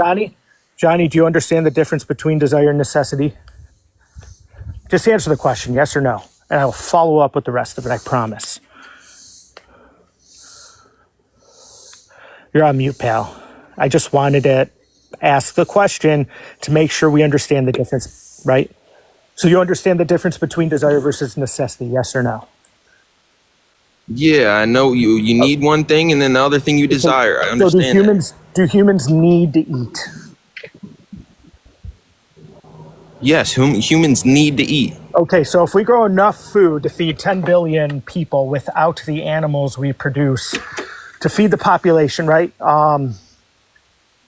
Yeah. Well, don't forget you got to feed the animals too, buddy. We need to eat, but we don't need to eat animals, right? So one is a necessity and one is desire. And do you know how agriculture works? Like I'm a farmer. I can tell you the life cycle of all of the plants that my family owns a farm. We have cows, we have chickens, we have it all. I'm not talking about animals. I'm talking about plant-based agriculture. We have plants too, man. We have plants. We have tomatoes. We have fruits. We have all types of vegetables. So yeah, you understand. So those fruit plants, right? They continue to grow and thrive when their fruits are picked, right? When it comes to stuff like and animals can continue to reproduce too. We don't just kill an animal until it reproduces another animal. You understand? Yeah, we're talking about desire versus necessity, and I'm also telling you about how when we harvest stuff like grain's already finished its life cycle. Same with legumes, same with onions, same with tubers, same with like almost every other plant that we consume, minus fruits, right? So they're already dead. Those plants are already dead when they're harvested, aside from the fruits, and that's not harmful. And what you're equating here is you're equating slitting a throat or gassing somebody to death to consuming plants that have finished their life cycle or reproductive organs that plants grow back, right? Like I said, regardless, everything dies in life, man. So when an animal gets old, it dies just like an old plant. Coward. Does that mean it's just okay to go unalive other people? Everybody dies, people, right? man, not an animal. Or child abuse exists. We do unalive people all the time. It happens every day. People die every day. Animals die every day, and plants die. Regardless, everything dies. It's the life cycle. You think because everything dies that it is okay to just go abuse your children or to unalive somebody because you'll get the thrill out of it. Is that what I'm getting here? No, people have reasons behind everything. Trust me. So can you don't just kill just to kill. Can you describe the morally relevant trait difference between a human and a non-human animal that makes it okay to exploit one for pleasure and not the other? All right, so if I was out in the woods and a bear see me, that motherfucker would tear me up, right? Can you answer the question, though? Am I right or am I wrong? Can you answer the question, though? Ask again. What is the morally relevant trait difference between a human versus a non-human animal that makes? Do you think an animal cares about how morally just I am when I go into the woods? Can you answer the question? You think an animal cares about anything you're talking about? Can you answer the question? An animal don't give not one damn. There are plenty of people that don't give a shit about other demographics of people and use that as an excuse to exploit them. Do you think that's a valid excuse?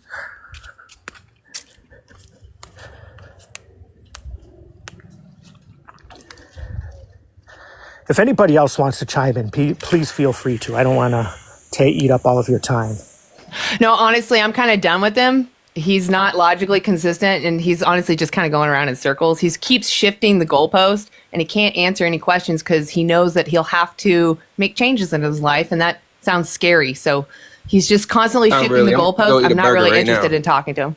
See, what a child! Just for you, lady. I'm gonna cook a steak. So cowardly. So cowardly. Can't even defend it, so he has to go to, I'm going to hurt somebody else because you don't like it. That's the mentality of a bully. I'm going to go hurt someone because you told me to not hurt them. And like I said, I think I saw Freesia try to talk when I was talking. If you have something to say, mute me or just cut me off. It's okay. No, you're good. I think I can't even remember what it was, but I think he was just doing what was it? I don't even remember. It doesn't matter. He just kept shifting the goalpost and like deflecting from his own responsibilities. He just kept focusing on like animals and humans are different, and you know that animals in the wild are. I don't actually remember all his excuses. He just kept going to different excuses without accepting the answers that like Ozark was giving him. So I just didn't think he was even here to learn. He just wanted to keep fighting, move on to the next argument point instead of being like, you know what, you're right. That I didn't understand that before. Let's see. Okay. Marcio? Is it Marco? Marcio? I don't know how to pronounce your name. I know you've been begging to come up here. I'm going to laugh if you're a child. Hey, Lori. Thanks for coming up. It's good to see you. Sorry I'm late. Yeah. Hello, that's everyone. Okay. With that other guy. It's Hi, Marcio, Ozark, by the way. Marcio. Yes. Hold on one second, Marcio. Yes. I just wanted to let Lori finish what she was saying, and then I'll absolutely introduce I you. was just saying, No, you're great. I'm sorry, I missed the guy prior all of it. That I just want to say hi to Ozark and Freesia. I could understand what you meant by he's slowly deflecting, and then just constantly text shifting. back, I'm gonna go eat a burger right now. That's so juvenile. I don't know where they think they're getting off saying that shit to us, but it's so juvenile. It makes them look dumber Like than a child. They are. Yeah, exactly. Yeah. All right, Marcio, are you over 18? Yes, I'm 46, so more than 18. I would just like to So thank you in advance. how do you- Just thank you for participating and ask you in advance to be patient with me because I'm Portuguese. English is not my first language, so sometimes I need to take some time to gather my train of thought or gather the correct words to go through. To answer the question, I will let you know. I just want to let you know ahead of time. You may still be interrupted if you start to go on a tangent that doesn't relate. So just Yes, of understand course. that me or any of my mods may speak up. Cool. Of All course, right. no worries. So then, how do you morally justify using animals? Well, I will answer that question. Let me just explain why I'm going to answer this way. Because my answer and the answer to that question depends on the circumstance itself and on our Well, I'm own... talking about you right now. Yes, and on our own sentience and our consciousness. I do find moral to use animals in certain circumstances, which I will enumerate in a moment. But just to let you know, whenever I mean circumstances, for example, 700 million people in the world live in extreme poverty, so they don't have the choice to what they would eat. So under those circumstances... Are you one of them? No, Are you I'm one not of them? And I'm Okay, not so one of you don't them. get to speak for them. I'm just explaining what could be considered morale in So a how certain do circumstance. you? That's I'm all. talking to you, Marcio. Only you. Yes. I want to Yes, know and I- your and I opinion would- only. Yes, and Only and your I was opinion. get- I don't I care was about getting other there. people right now. Okay, I just want to be clear though. I don't want you pivoting to vulnerable, rare cases that you're No, not I'm a part not. of. I'm not. I Good. was just trying to explain So how the do circumstances. how do you morally justify your animal use? Yes, and I'm getting there. I was just trying to explain the circumstances Okay, well, let's get that I there was because mentioning, it's the topic. including I don't care. for Those example- circumstances do not relate to you, Marcio. Those are not your They do. circumstances. If you let No, me you just finish, said they you're not do. part of those. You just said you're not part of those populations. So you do not get to use them as your excuse. That's tokenizing. And that's disgusting. And if you're going to do that, I will kick you. That was just one of the reasons I didn't Well, finish. it's because not you a good didn't let one. me. Move on. For example, whenever is a reason of survival of human being. Are you in survival mode? Sometimes I am. Do you yeah. go to a grocery store? Yes, I do go to a grocery store. Yeah. Then you have options. You Yeah, don't I do need to have demand options. animals be used. Can you please Okay, let me so then elaborate how do my you morally answer? justify picking up the package when you're demanding the next individual go through that horrific system when you could just move your hand to the can of beans? I can, if you let me elaborate my answer. So, using an animal is not picking what we eat. For example, It is. We use You can pick something else. You can pick something else. I didn't Why say are it you? isn't. Why? I don't like your deflection. I want to know why I'm you not, think I'm it's not okay. deflecting. You're Can not, you answer not my allowing question? me to answer. I'm going to I give you am one al- more chance. I'm going to I give you am one more answering your chance. question. I'm going to say the question one more time. And that is what morally justifies you going into that grocery store and picking up that animal product that's putting in your demand for the next animal to remove their head. What morally justifies that for you? For you alone. I never said that would be moral for me. Then why are you doing it? Because I'm not saying that I'm doing it. You didn't let me finish Are you my vegan? answer. I am not vegan, no. I believe Then that, why are you there has using to be- animals? I believe that has to be a balance in everything in life. And we do A balance use of what? A balance of death? You need to take someone's life to make balance? See, you're not letting me explain my point of view. Because you're making ridiculous arguments that don't relate to you. I'm not. You can just move your hand. You can just move your hand. Why don't you pick up beans? Marcio, I'm going to give you one more chance. Why don't you pick up beans? Why don't you buy beans and rice?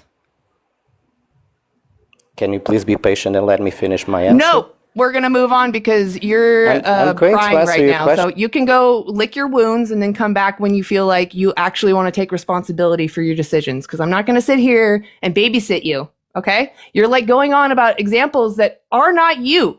And you keep going on about survival, but you have a grocery store. And you keep wanting to go back to survival, but you have a grocery store. So your argument doesn't matter. Okay? Let me sum it up this way. That way we can just answer this all together. If you're in a situation where maybe you don't have access to all nutritional foods, first off, that's an injustice, right? We should all have access to healthy food. And in fact, we could if we stopped using animal ag. That's the even crazier part. We could have full access, every human having access to fully nutritional diets based off of where they live too, like diets that are native to them and natural in their area, right? Local fruits and vegetables, whatever. Like we could do that if we eliminate animal ag. So all you're saying is like, there's these fringe cases where people are trying to survive.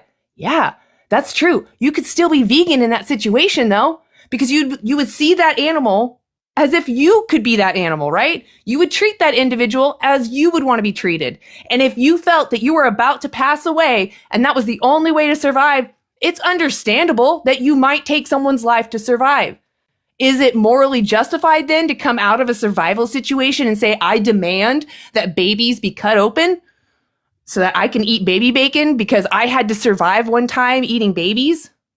No. Survival is not your situation right now. When you go to the store, move your hand from the animal products, pick up plant-based products. When you increase the demand for plant-based, they make more of that. When you remove your demand from the animal products, they notice. They decrease how many animals they breed into existence. One person going vegan can prevent 100 to 300 animals from being born into existence to experience that torture. And you can just eat tofu, beans, rice, vegetables, whatever. Fungi, there's so many things you could eat besides sentient beings. So go do that. I'm just so tired. I'm not going to tolerate being pulled around in a circle. I want to talk to genuine people. And if you're up here to just, those people, then I'm just going to move on. You waited all that time, too. Alexa, are you over 18? I am 45. Thank you. Right on. Okay. Real quick, I want to address my admin people. I'm sorry I didn't give you guys another chance to speak to him. If you guys wanted to, you guys know, just to unmute and interrupt me, but I'll try to make sure I ask too. All right, Alexa. How do you morally justify using animals? Well, there are cases apart from food where animals are used for us. I'm only talking about you. Less than ideal condition. Well, I need medicine on a daily basis, and venomous snakes are milked for medicine. You need snake venom? I don't need snake venom per se, but that's one way to morally justify. Why are you using that as an excuse? Are you going to seriously be like the last guy and use other people's experiences? Okay, I'm only talking to you. Just you. How do you morally justify your animal use? Where I live in Germany, it is not cheaper to eat. It is actually. No, it's not. It is. There's studies on this.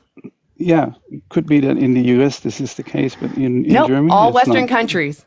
All Western countries, it is. I think it was 19 to 33% cheaper. In fact, you should go look up this. Go look this up. I know you can't really see it. Just look up vegan Dailey Dozen.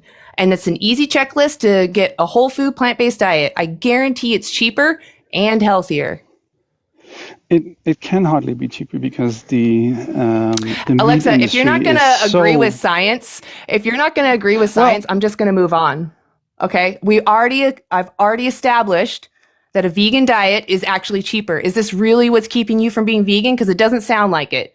If you wanted to be vegan and the only thing holding you back was cost, the fact that I just told you it could be cheaper and I gave you a resource, you should be jumping for joy. So clearly that's not the reason why you're not vegan. Can you be honest with me? Why are you not vegan? Why are you still demanding to use animals?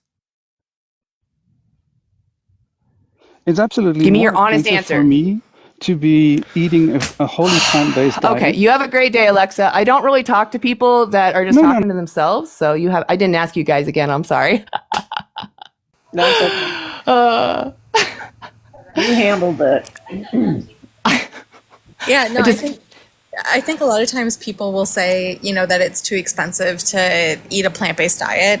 But when you look at the grocery store, what's the most expensive items in the store? They're animal-based. Like you hear everyone talking about how expensive eggs are right now. Eggs. Like you hear people talking about, just all these other things, steak is expensive. All these other, pieces of animals are expensive. And it's like, well, what's the cheapest? The cheapest is going to be grains, beans, legumes, that's all, And it's not even just that. Like, it's also even though it's more expensive, the price is already artificially reduced because of subsidies. Yeah. So you're paying twice for it. Exactly. Yep. Exactly. Yeah. I can't wait till eggs go up to $25 a carton. I can't wait. I hope it just keeps going up. Me too. I mean, we have egg alternatives. We don't need to use them. Yeah, it's pretty crazy. In baking, you can use applesauce or some other things. You don't need to use eggs. So many things. There's so many things you can use in baking. Baking was like the first place to easily replace things. Like you can use like potato starch or some kind of agar-agar, or there's also the egg replacer. You can get the actual brand called egg replacer, or you could use just egg, or you can use, like you said, applesauce, chia seeds, flax works seeds. really well. Yep. It's hemp flour. Yeah, it's called besan flour, gram flour. It's just yellow chickpeas that are grounded. Ooh. Works really well. And that it's sounds very good. cost effective. Wow. Ooh, I might have to try making some stuff with that because Anyway, there's so many alternatives. Like tofu, there's no point. You can use tofu in place of eggs too. Yeah, how can I forget tofu? Oh my gosh, it's like the #1 egg replacer. Seriously, just scramble it with your hands, a little nooch, a little salt, even a little black salt. Give it that sulfury, eggy. You're done. It's scrambled eggs. Super easy. Exactly. In fact, I actually personally, I remember when I was eating eggs, and I remember it had like a gamey like background flavor that I never liked. And when I was eating tofu scramble, it was like everything I liked about eggs without that gamey nastiness. You know, aside from obviously the morals that I felt better, I wasn't demanding someone be born into existence just to give me 10% of their calcium, Yeah, exactly. Right.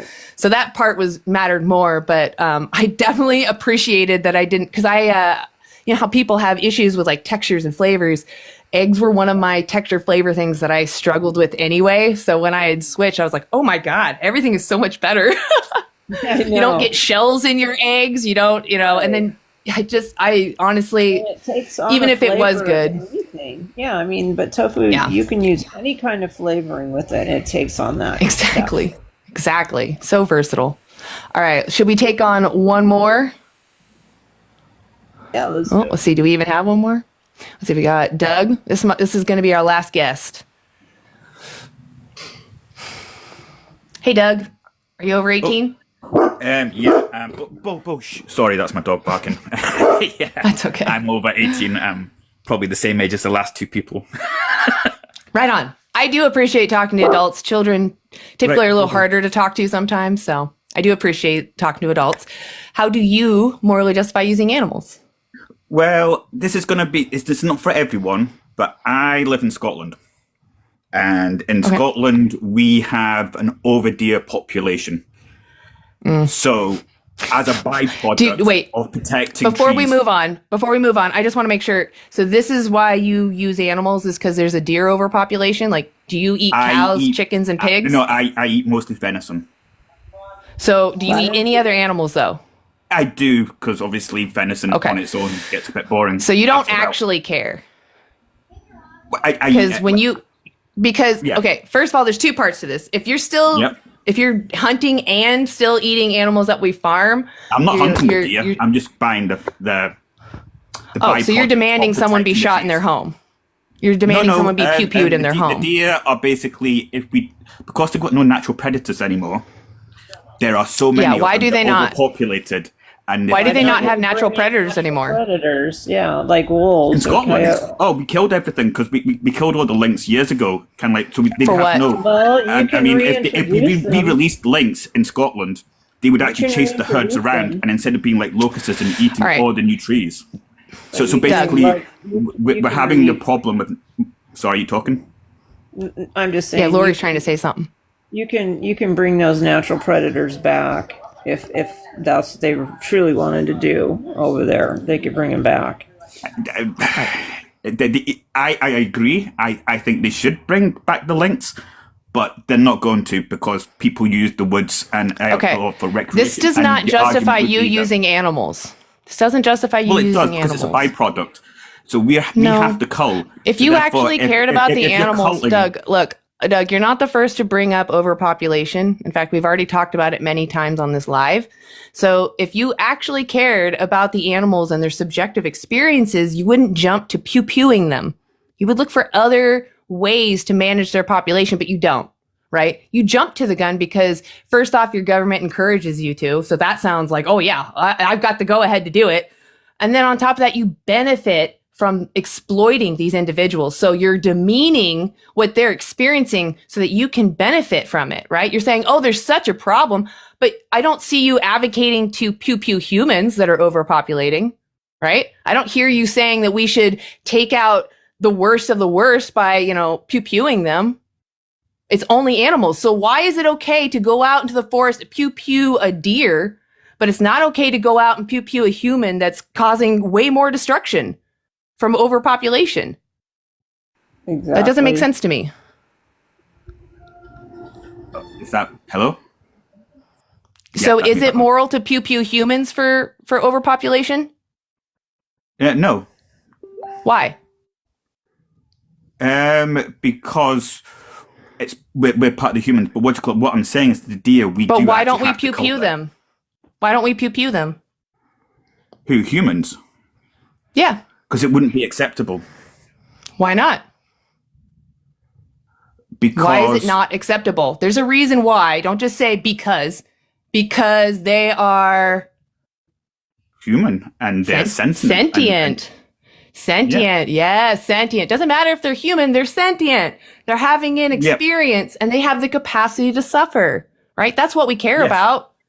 And okay, so what separates that human from the animals? Why can't I just send people without their full cognition into the woods and go pew-pew them for their meat? Well, they're overpopulating. We can. You just said it, long pig. Yeah. You know where that term came from? There's a lot humans of eating humans. Yeah. Humans and eating we all know humans. What happened human in the flesh. UK when we fed cow to cow. Look. So, if the human is infected, yeah, you can get diseases. Just like if an animal is infected, you can get their disease. So, human flesh is just as dangerous as animal flesh. Do you understand? Why don't we farm humans? Is only like if you eat the brain, you can be just fine by eating like flesh and muscle tissue. Yeah. Just cook it. Do you mind if I also chime in really quick about the overpopulation issue?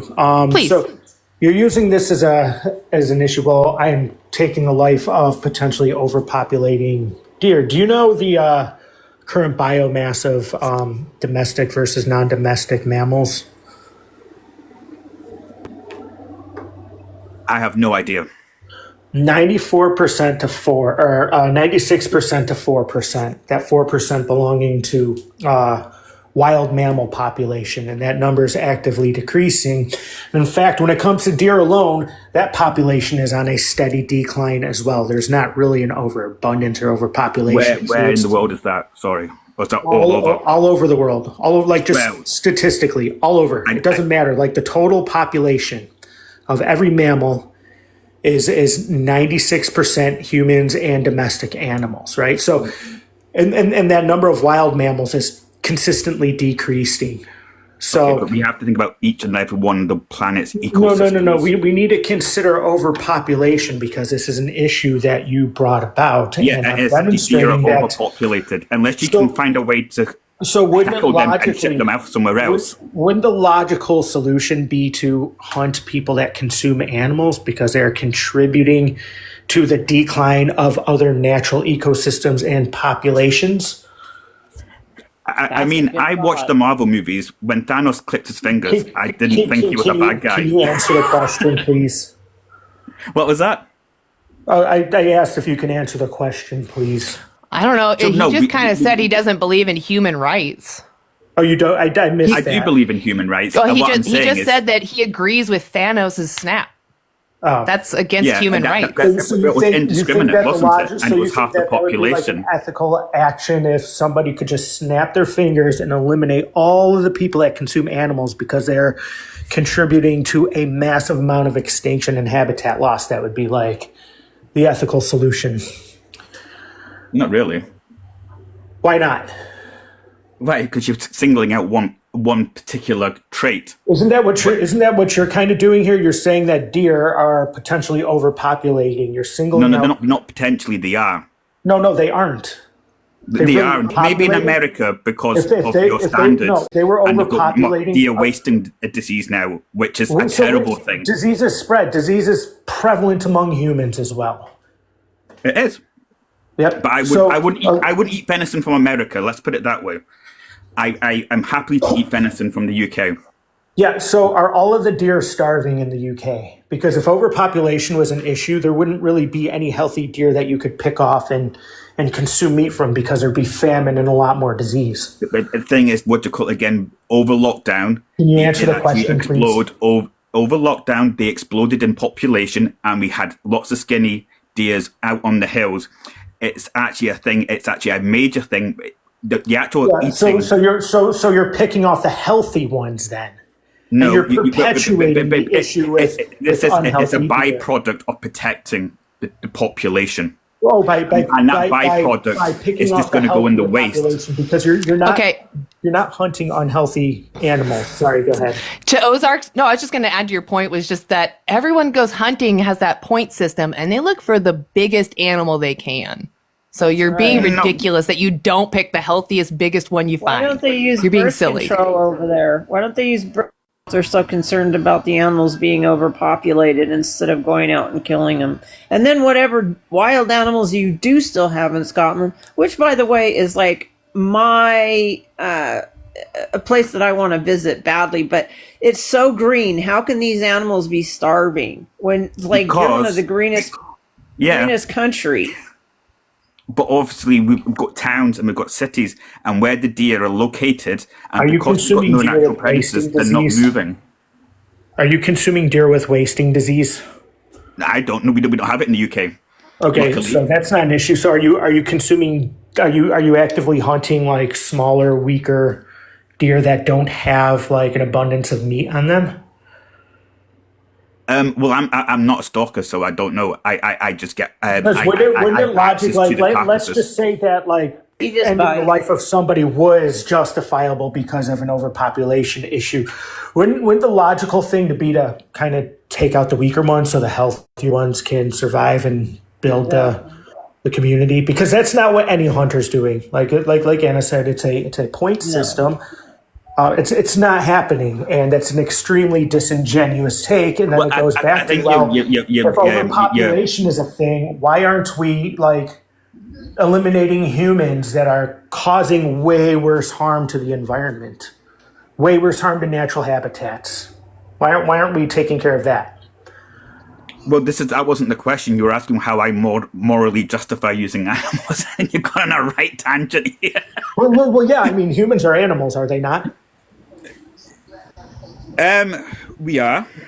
Humans are animals, so I mean, we're also against the using of other humans as well. Like it's not just like it's the whole thing, but you're using this specifically to a single animal, right, as an example, while you also get your nutrition elsewhere and also contribute to the exploitation of other animals and perpetuate the overpopulation of mammals and avians domestically versus wild. So it seems a bit antithetical that in itself, but just using the overpopulation argument alone, like it would be more logical to handle the human population if we're really worried about habitat loss and destruction and overpopulation issues. Famine is a real thing amongst humans, you know. It is, yeah. Disease is prevalent amongst humans. Like every criteria that you can list that would indicate a species to be overpopulated and the effect on the ecosystem is exactly us. So why shouldn't we hunt humans? Because we don't do that. That's circular reasoning, though. I know we don't do that. No, it's not. Well, all I'm saying is that we don't kill.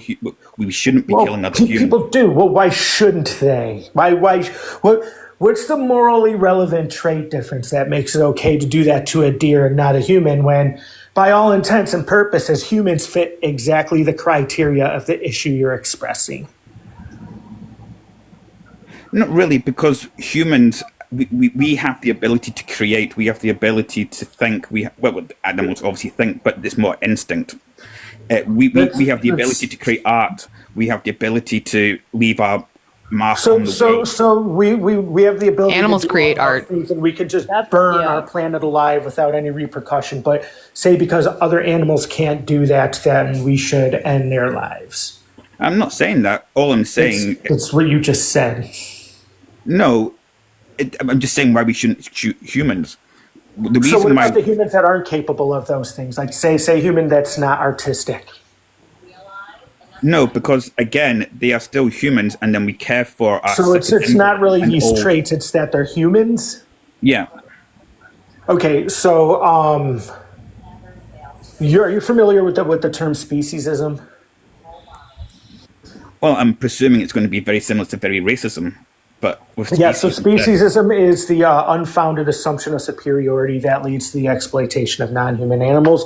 You're absolutely correct. It is analogous, and I want to emphasize analogous to the other isms like sexism and racism. And when you say, well, it's because we're humans and you can't put a definable trait difference that can't be extended to all humans, then essentially that's what you're doing. That's your mindset. And when you use a mindset like that to justify exploiting others, you have to be logically consistent and accept that it is okay for people like racists and sexists to do the same thing. Sorry, I kind of lost your train of thought there. Can you go back on that one? So speciesism, analogous to racism and sexism. Right? So that was explaining what speciesism. So you're using speciesism to justify your actions if you can't define a specific trait difference, right? Okay. It's because we're human. So if you're saying that is an acceptable justification to use, then you have to concede that it is okay for people that are also like racist and sexist to use a similar mindset to justify the exploitation of others. And you don't say, well, it's because of humans, because it's just as arbitrary. That's going to the extreme, my friend. That's not how. It's not, though. The only reason why it's extreme is because you find one form of oppression acceptable and the other not. That's the only reason it's extreme. To us, it's equally as extreme. Speciesism and using that to unnecessarily take the life of another is just as extreme to us. Okay, and I can see your point, but it's not a point that I hold, if that makes sense. It doesn't matter if it's a point that you hold. We can sit up here with a YT supremacist who can be justifying Yahtzeeism, using the exact same rhetoric that you're using. And you would have to concede if it's okay for you to use a similar rhetoric, it would be okay for them to do that as well and justify exploiting the type of people that they exploit, right?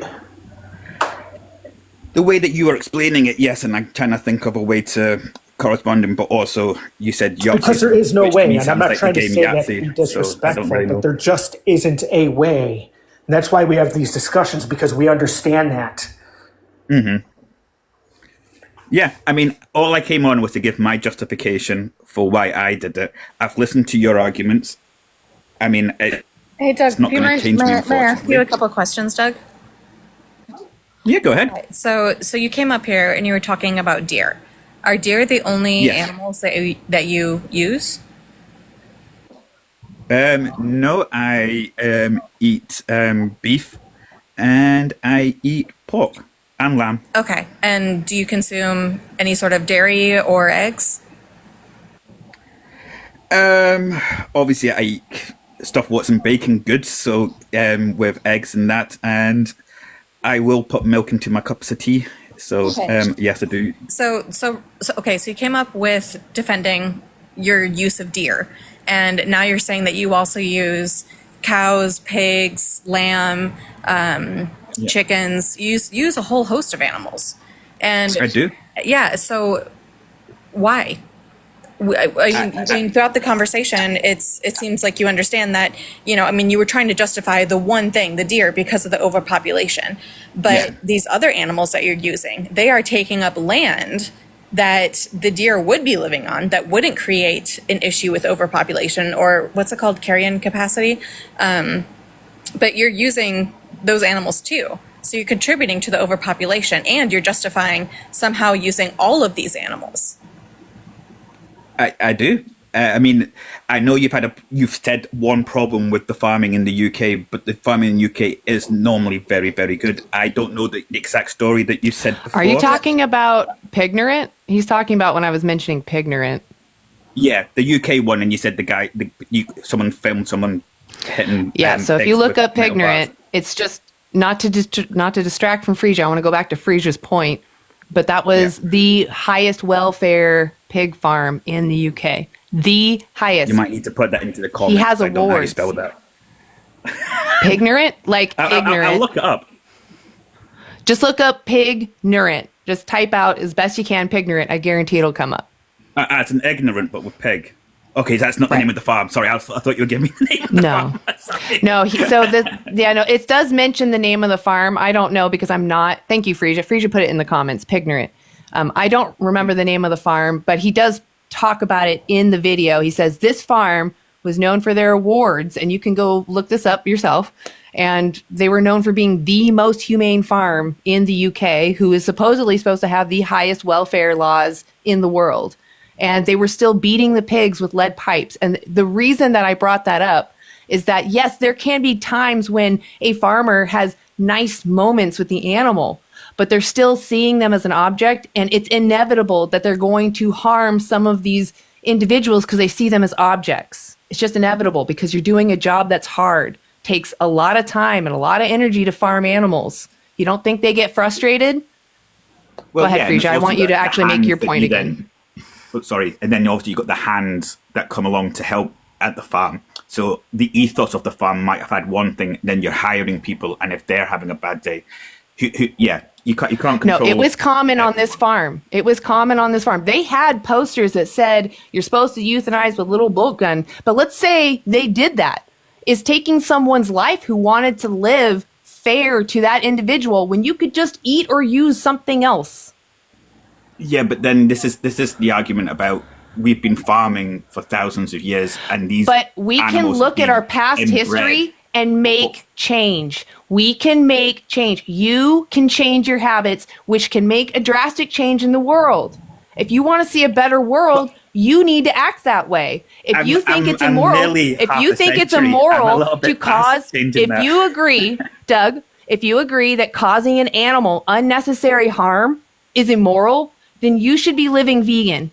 You don't need to use animals. There's nothing you need from them. And if you're genuinely worried about like their populations, you would be looking for other methods to manage their numbers if you really needed to. But honestly, we wouldn't even need to do that. If everyone stopped using animals, we could rewild 75% of our current agricultural land. That means those animals are not overpopulated anymore. They could just live in the spaces that are now available. And we can feed 10 billion people full, nutritious diets just using plants. Only a third to a quarter of our current agricultural land. We could feed all those people. Okay, I can hear you. And before you, because obviously I know you're very passionate, but this is why I stopped by when you were speaking before. The topography of Scotland, especially where I'm in the Highlands. Doug, you need to go read the study. You need to read the study, Reducing Food's Environmental Impact Through Producers and Consumers. They go over thousands of farms in hundreds of countries. They found that we dedicate 83% of our current agricultural land to just raising animals and their food. We could reduce that to a quarter. That means all the land that's available that can grow human food, we can grow human food instead of growing animal crops. Do you see what I'm saying? We could feed the world population over if we stop breeding animals. And they only breed them because you keep picking up a package. When you pick up a package, they send the next individual into the system. That's how supply and demand works. You go, I like this. I want more of this. Keep it up. And they do. If you move your demand to plant-based products, they'll make more of that. And if you remove from animal product, if you remove your demand from buying animal products, they decrease how many animals are born into existence, right? That's the goal. We want more land to not be dedicated to animal ag. We want to reduce our land use, right? All I'm saying is we don't have the same problems. So you're not listening. You're not listening. Doug, No, you're not. Hold on, Doug. One of the things that we're talking about is you keep going back to land use and all of that, and Vegan Starter Later, she's made great points about why a plant-based diet, a plant-based world would be so much more beneficial for the environment. But you keep on justifying why it's okay for you to eat cows, eat pigs, eat eggs, eat dairy, all of these different things that come from animals. That's all exploitation. Because they're all local to me. You're justifying it. I don't care where it comes from. You're justifying the exploitation of others. Do you think that it's wrong? Would you say that it's wrong to take dogs and breed them and then eat their babies? No. You think that's okay or that's not okay? I don't come from a famine world where dog is a delicacy, so I see a dog. That's not what I'm asking. That's not what I'm asking. No, I answered you, and I said I think that's right. Well, you think it's right, or you think it's wrong to do that? I don't think it's right. It's wrong. Okay, so it's wrong to do that. So do you think that? Do you have a dog? I do have a dog, and I've got a cat. Oh, okay. And so your dog and your cat, you understand that they enjoy their life, right? I would hope they enjoy their life. What happens to them matters to them. They have preferences. They have things that they enjoy. They like being affectionate in certain ways. Maybe they don't like being picked up. Don't like going certain places, right? They have preferences that you can see. From thousands of years of domestication, yes. Okay, so you can see that they have preferences. So the same thing is with all these other animals. Pigs are the 5th smartest animal. They have preferences. They have very strong social bonds. They are incredibly intelligent. They are smarter than dogs. Yet they are being put into cages. They are being exploited. Their lives are being taken from them. And then you are eating their flesh. Do you think that's okay? How do you justify that? Again, they're fast growing, so therefore dogs are fast growing. Yeah, no, but the amount of meat you get from a dog in 5 years' time. I mean, we could just breed that into them. Yeah, we could just breed fat dogs. It's okay. Yeah. Yeah. So I mean, if it was a dog instead, if they were a dog, if a dog was fast growing as fast as a pig, as you say, then it'd be fine. No, because dogs give over. Unfortunately, dogs got to man first, and the wolf followed man when he was hunting across the deserts years ago, and basically that's how they became domesticated. Pigs didn't do that. We hunted pigs because pigs hunted us. So you're saying if anyone who's met a wild boar in the woods, you know they're vicious. And have you ever met a wild dog before? Because they could be very vicious as well. You don't know. But there are people who have very strong connections with pigs. There are people who have pigs as their animal companion. I imagine that. I mean, I saw Babe the movie. I read Charlotte's Web. Yeah. Okay, so let's talk about Charlotte's Web. So in Charlotte's Web, what happened? It became a pet. So there was a little girl, right? I think her name was Fern. And the dad was going to go, and he was going to go kill the runt of the litter, or unalive the runt of the litter, the litter. And then Fern saw that, and she said, no, this is not okay. Like, don't do this. It is not okay to take their life. And she specifically said, if I was born small, would you have taken my life? And her dad said, no. You can read it. I literally have the book. You can read it. I've read it. I read it when I was a child. And the dad said, no, of course I wouldn't take your life. And then she was able to take care of the pig, right? She named him Wilbur. They were friends. She would go take care of him every single day. And she understood that Wilbur didn't want his life to be ended. And Wilbur, and from the book, it also talks about Wilbur, like he's talking himself. He didn't want to die. He didn't want his life to be taken away. He freaked out when he heard that his life was going to be taken. Are you saying that you would eat Wilbur? You don't give livestock names. Why? So therefore you do not become attached. Because you don't want to become attached. Why don't you want to become attached? Because as soon as you become attached, you then, I don't know what the actual expression is, but then you mirror human emotions onto the animal. You see that they are an individual. You see that there's someone just like your dog and just like your cat. You see that they're an individual who doesn't want their life to end. That's why. It's to create that distance. And what we're saying is that distance isn't real. It's this, like the same bond that you have with your dog, the same feelings that your dog has, the way your dog wants to live, the way your dog doesn't want to be exploited is the same as a pig. It's the same as Wilbur.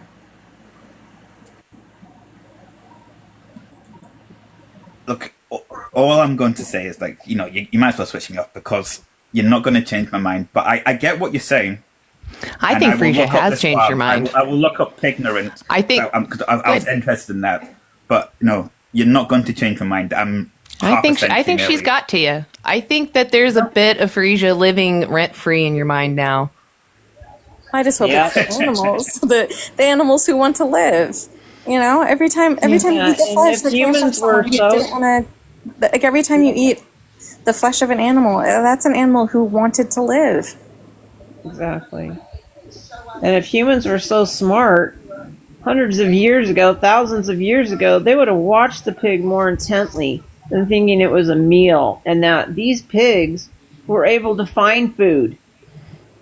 You know, a dog couldn't do that. Yep. They were able to find food. But humans were too often stupid. Yeah. Some humans did it. Some humans did watch other animals, and that's how we learned what we could eat as well. You know, just living with our siblings in the woods, and they're showing us how to eat. Right. Exactly. But also back then, pigs would have been boar with big teeth, and they would have hunted it for protection. But and Doug, I think honestly, I think that you have an understanding of where we're coming from. Oh yeah, completely. I'm not an idiot. Yeah, and I think you do have an understanding of, you know, that these animals don't want to be exploited. They don't want to be used. They don't want their life to be taken. And I would really recommend watching Pignorant and watching Dominion as well. It's on the screen there, and you can find that on YouTube. I'm not sure where to find Pignorant. You guys know? I think Pignorant is also on YouTube. The only issue with Pignorant is I think you have to pay $5 to watch it. Dominion is free on YouTube, but if you want to watch Pignorant because it's recorded in the UK and he talks about the farm that was high welfare, I would strongly. Because obviously, I think it's. Sorry, you're talking. Also, I just wanted to let you know where to find Pignorant. If you just Google it, it should tell you where you can watch it. But I will warn you, you might have to pay $5 to see it. But like I said, if you don't want to pay that $5, Dominion still shows you what standard practice is all over the world. Okay. I will look out to see if I can find Pignorant, just because if it's UK based, that would be more of what I'm more interested in. If that makes sense. Does the same thing. They show standard practices from the United States all over the world. Halal and UK, and the UK. Yeah. Yep. Okay. But Well, definitely this has check out been- Picnic. That's totally fine. They're both I will do. legit films. Thank you for being willing to check those out. And if you watch those and anything has changed or any ideas you have or questions, please reach out to me, okay? Or anybody on the panel. I will do. No, thank you for your time. Awesome. I thought, you got your arguments across, I did mine, so this is quite nice. So thank you. Good night. Yeah, I appreciate you coming up. Yep. Yeah, we just want to hear back from you if anything changes for sure. So. How do you turn this off?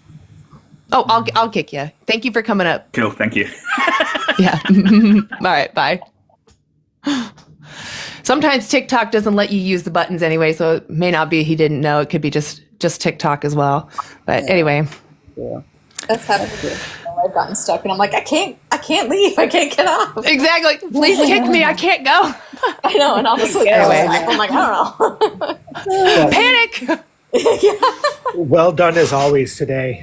Thanks for Thank having you. me You on. guys too. Yeah, I really appreciate you guys. I think that we had a good energy. We had some high and some low energy, and I think it balanced really nicely. Some people needed to be shook, some people needed compassion. I think we were great today. So yeah, thank you for coming up. Awesome. And before we go, I just want to promote, please go check out Lori Licht. She's an amazing animal rights activist. She's always on a bunch of panels. Yeah, please follow her. You'll always see when she's live. Then there's Ozark Limbs, awesome, great animal rights activist, also veganic farmer. Yeah, amazing. He does great posts. He also goes live. And I challenge you to go on his panel. He's very educated and clearly very compassionate. You know, he'll be kind to you when you're kind to him.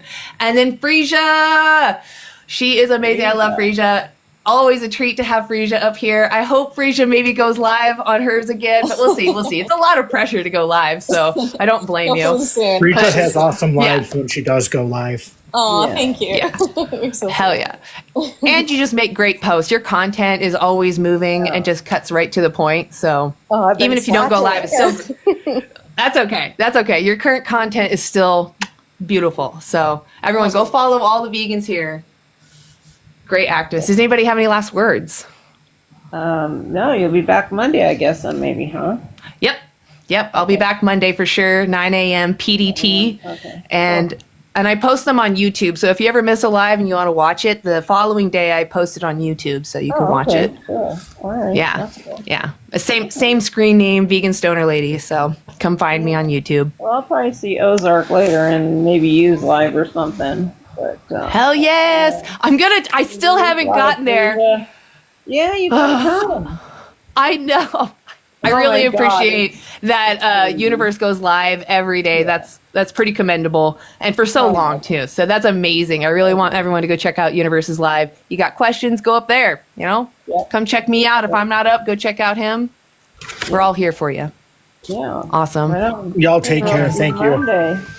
Yeah, thank you. Yeah, I'll see y'all Monday. Thank you to all my vegans in the chat. Thank you to my mods for keeping it safe in there and being active. It's a lot of work. So thank you for doing that. And, thank you for the non-vegans being here. You're learning something, even if you're being stubborn. So, all right. Well, bye. You guys all have a great vegan day.